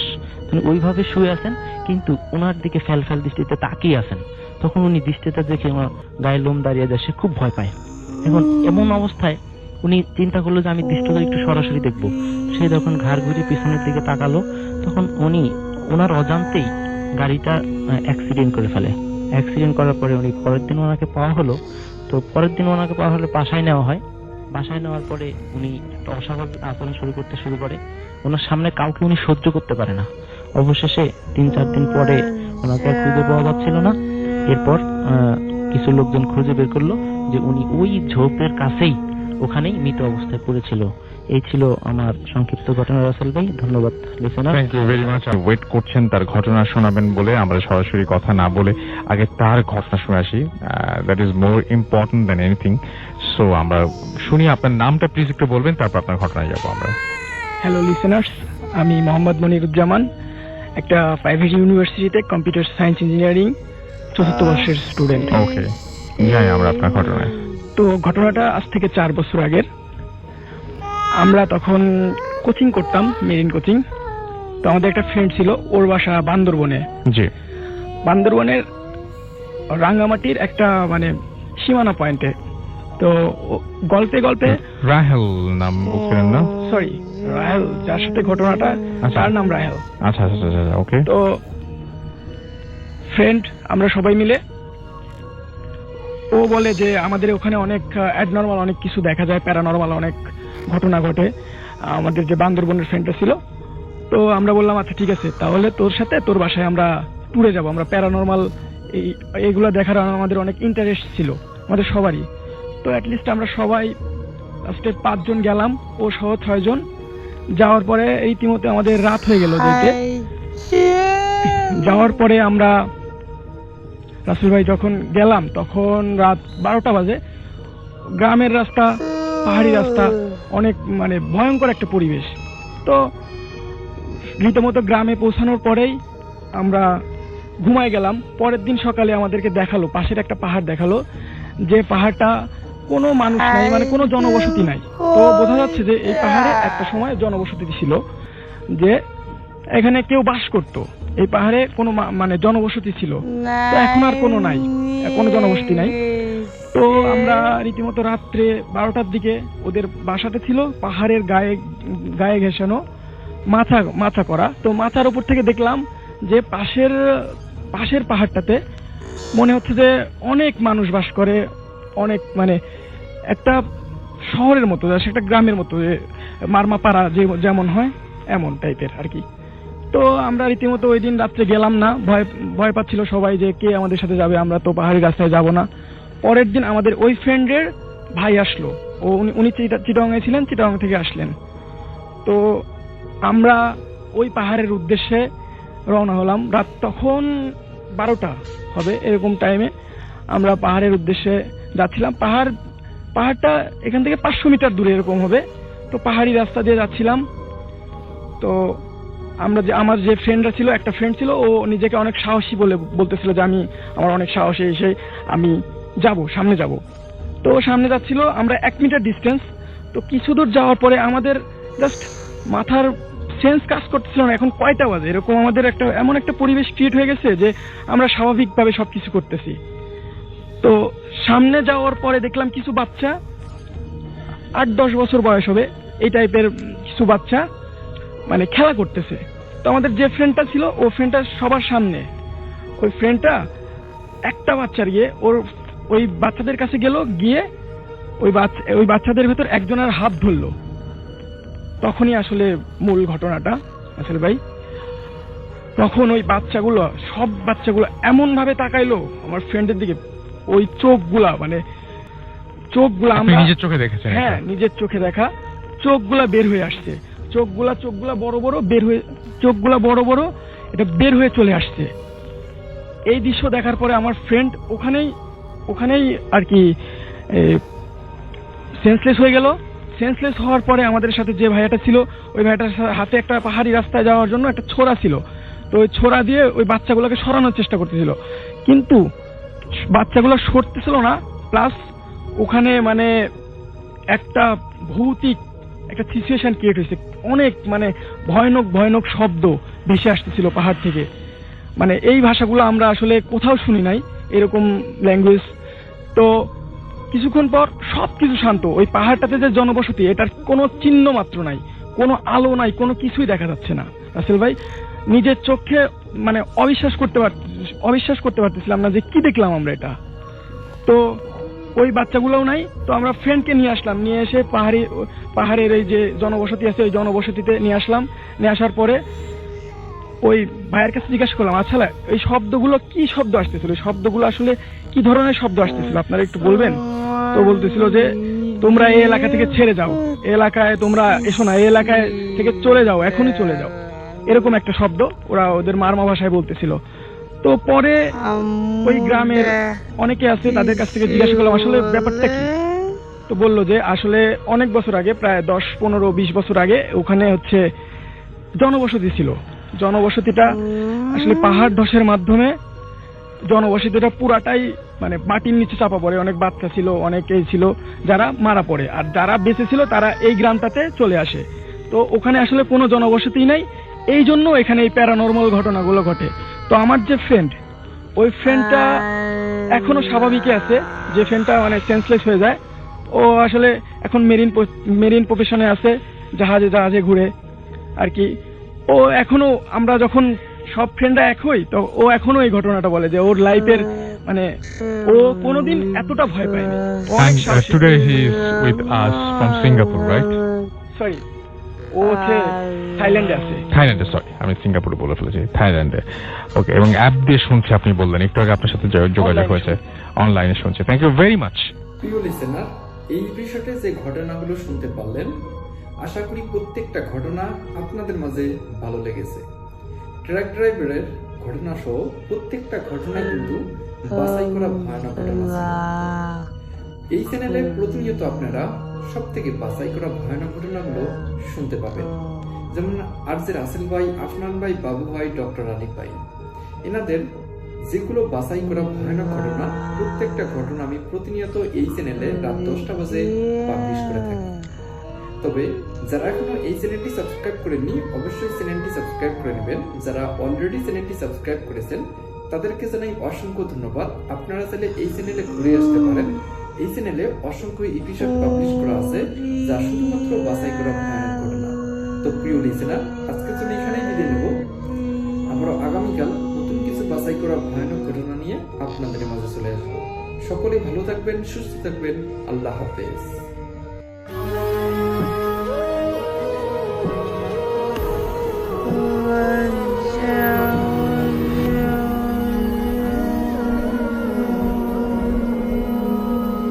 আসসালামু আলাইকুম প্রিয় লিসেনার্স, আশা করছি আপনারা সবাই ভালো আছেন এবং ভালো তলে আছেন। প্রতিদিনের ন্যায় আজকেও চলে আসলাম নতুন একটি গল্পে। আশা করছি আজকের গল্পটি আপনাদের কাছে ভালো লাগবে। তাই যারা যারা ভিডিওটি ওপেন করেছেন, আশা করব সম্পূর্ণ ভিডিও জুড়ে আমাদের সাথেই থাকবেন। গল্পটি পড়ছি হাতছানির ঘর। লিখছেন চট্টগ্রাম থেকে মোহাম্মদ বাবুল হোসেন। চাঁদের আলোতে গ্রামটা নরম আলোয় ভাসছে। গ্রামের নাম ধুলিখোলা। বহু পুরনো এই গ্রামে একটা ভাঙ্গা দোতলা বাড়ি আছে, যেটা সবাই হাতছানির ঘর নামে চেনে। কেউ সন্ধ্যার পর ওই বাড়ির সামনে দিয়ে হেঁটে যায় না, কারণ মানুষ বলে ওখানে মানে যখন তখন যে কোনো একটা আওয়াজ ভেসে আসে এবং অন্যরকম একটা মানে অনুভূতি হয় সেই বাড়িটার আশেপাশে। তাই সবাই চাইলেও সেই দোতলা বাড়ির আশেপাশে কেউ যায় না, বিশেষ করে সন্ধ্যাবেলায়। তো রাতের ট্রেন মিস করে ফিরছিলেন আরমান। শহর থেকে নিজ গ্রামে ফিরতে দেরি হয়ে গেছে। গ্রামের মানুষ সবাই 7টা-8টা নাগাদ ঘুমিয়ে যায়। তাই আরমান ফেরাটা অনেক একটা অস্বাভাবিক ব্যাপার হয়ে দাঁড়িয়েছে। সে হাতে তার মোবাইলের টর্চ আছে, কিন্তু আলোটা অনেকটা ঝাপসা। বুঝতে পারতেছে না কিভাবে এতটা পথ পাড়ি দেবে। অনেকক্ষণ অটো রিকশার জন্য অপেক্ষা করে আরও বেশি সময় পার হয়ে গেছে, কিন্তু কোনোভাবেই কোনো কিছু পাওয়া হয়নি। তারপর চিন্তা করলো যে আসলে পায়ে হেঁটেই বাড়ির দিকে রওনা দেওয়া মানে বেটার কাজ হবে, তাই আর দেরি না করে সে পায়ে হেঁটেই বাড়ির দিকে রওনা দেওয়া শুরু করলো। তো রাস্তার পাশেই সেই হাতছানির ঘরটা দেখতে পেল সে। ভিতরে এক ঝলক আলো দেখা গেল। সে ভাবলো বাড়িটা হয়তো ফাঁকা, তাহলে আলো কোথা থেকে আসছে। কৌতূহল তাকে টানলো। টর্চ জ্বাললে দরজার হাত রাখলেই দরজাটা কক কক করে খুলে গেল। ভিতরের ঠান্ডা ভারী বাতাস, দেওয়ালে জাল, ভাঙা চেয়ার আর কোণে একটা পুরনো আয়না। আরমান টর্চটা আয়নার দিকে ধরতেই মনে হলো নিজের পিছনে একটা ছায়া তাকে লাড়ছে। ঘুরে তাকাতেই দেখলো কেউ নেই, কিন্তু আবার আয়নায় দেখলো একটা মেয়ে দাঁড়িয়ে আছে, সাদা পোশাক পরা, চুলগুলো এলোমেলো, মুখটা ঢেকে রেখেছে চুলগুলো দিয়ে। আরমান এমন একটা মানে দৃশ্য দেখেই চিৎকার করে উঠল এবং বলল, কে ওখানে, ওখানে কে? কিন্তু কোনো উত্তর পেল না, শুধু একটি মৃদু হাসি। খুব ধীরে ধীরে ঘরের ভিতর প্রতিধ্বনি হয়ে ফিরে আসলো। হঠাৎ জানলার কাছে কেউ ঠক করে টোক দিল। বাইরে তাকাতেই দেখলো কেউ নেই, কিন্তু সেই টোক চলতে থাকলো ঘড়ির কাঁটার মতো ছন্দে ছন্দে। কিছুক্ষণ পরপর সেই আবার টোক টোক শব্দ করতে লাগলো। আইমান আসলে খুব একটা আতঙ্কের মধ্যে পড়ে গেল যে আসলে এরকম একটা অবস্থায় কোনো শব্দ নেই, কিন্তু মানে এরকম আওয়াজ শুনে সে ভীষণ ভয় পেয়ে গেল এবং তাড়াতাড়ি সেই ঘরটা থেকে বাইরে বেরিয়ে আসতে চাইলো, কিন্তু সে দেখলো দরজাটা অটোমেটিক বন্ধ হয়ে আছে। সে কোনোভাবেই বুঝতে পারতেছিল না যে এটা তার সঙ্গে কি হচ্ছে। তারপর যে অন্ধকারে কেউ তার হাতে হাত রাখলো, ঠান্ডা বরফের মতো হাত। সে চিৎকার করতে পারলো না, কণ্ঠ আটকে গেল। কানে শুধু একটা শব্দ ফিরে এসেছে, তুই তো বলেছিলি ফিরে আসবি, তাহলে এত দেরি করে কেন ফিরলি? এরকম একটা শব্দ করেই আসলে আরমান এমন একটা আতঙ্কের মধ্যে উঠলো, সে আসলে কিছুই বুঝতে পারলো না এবং তার পরক্ষণেই সে আর সেখানে মানে নিজেকে ঠিক রাখতে না পেরে অজ্ঞান হয়ে পড়ে গেল সেখানে।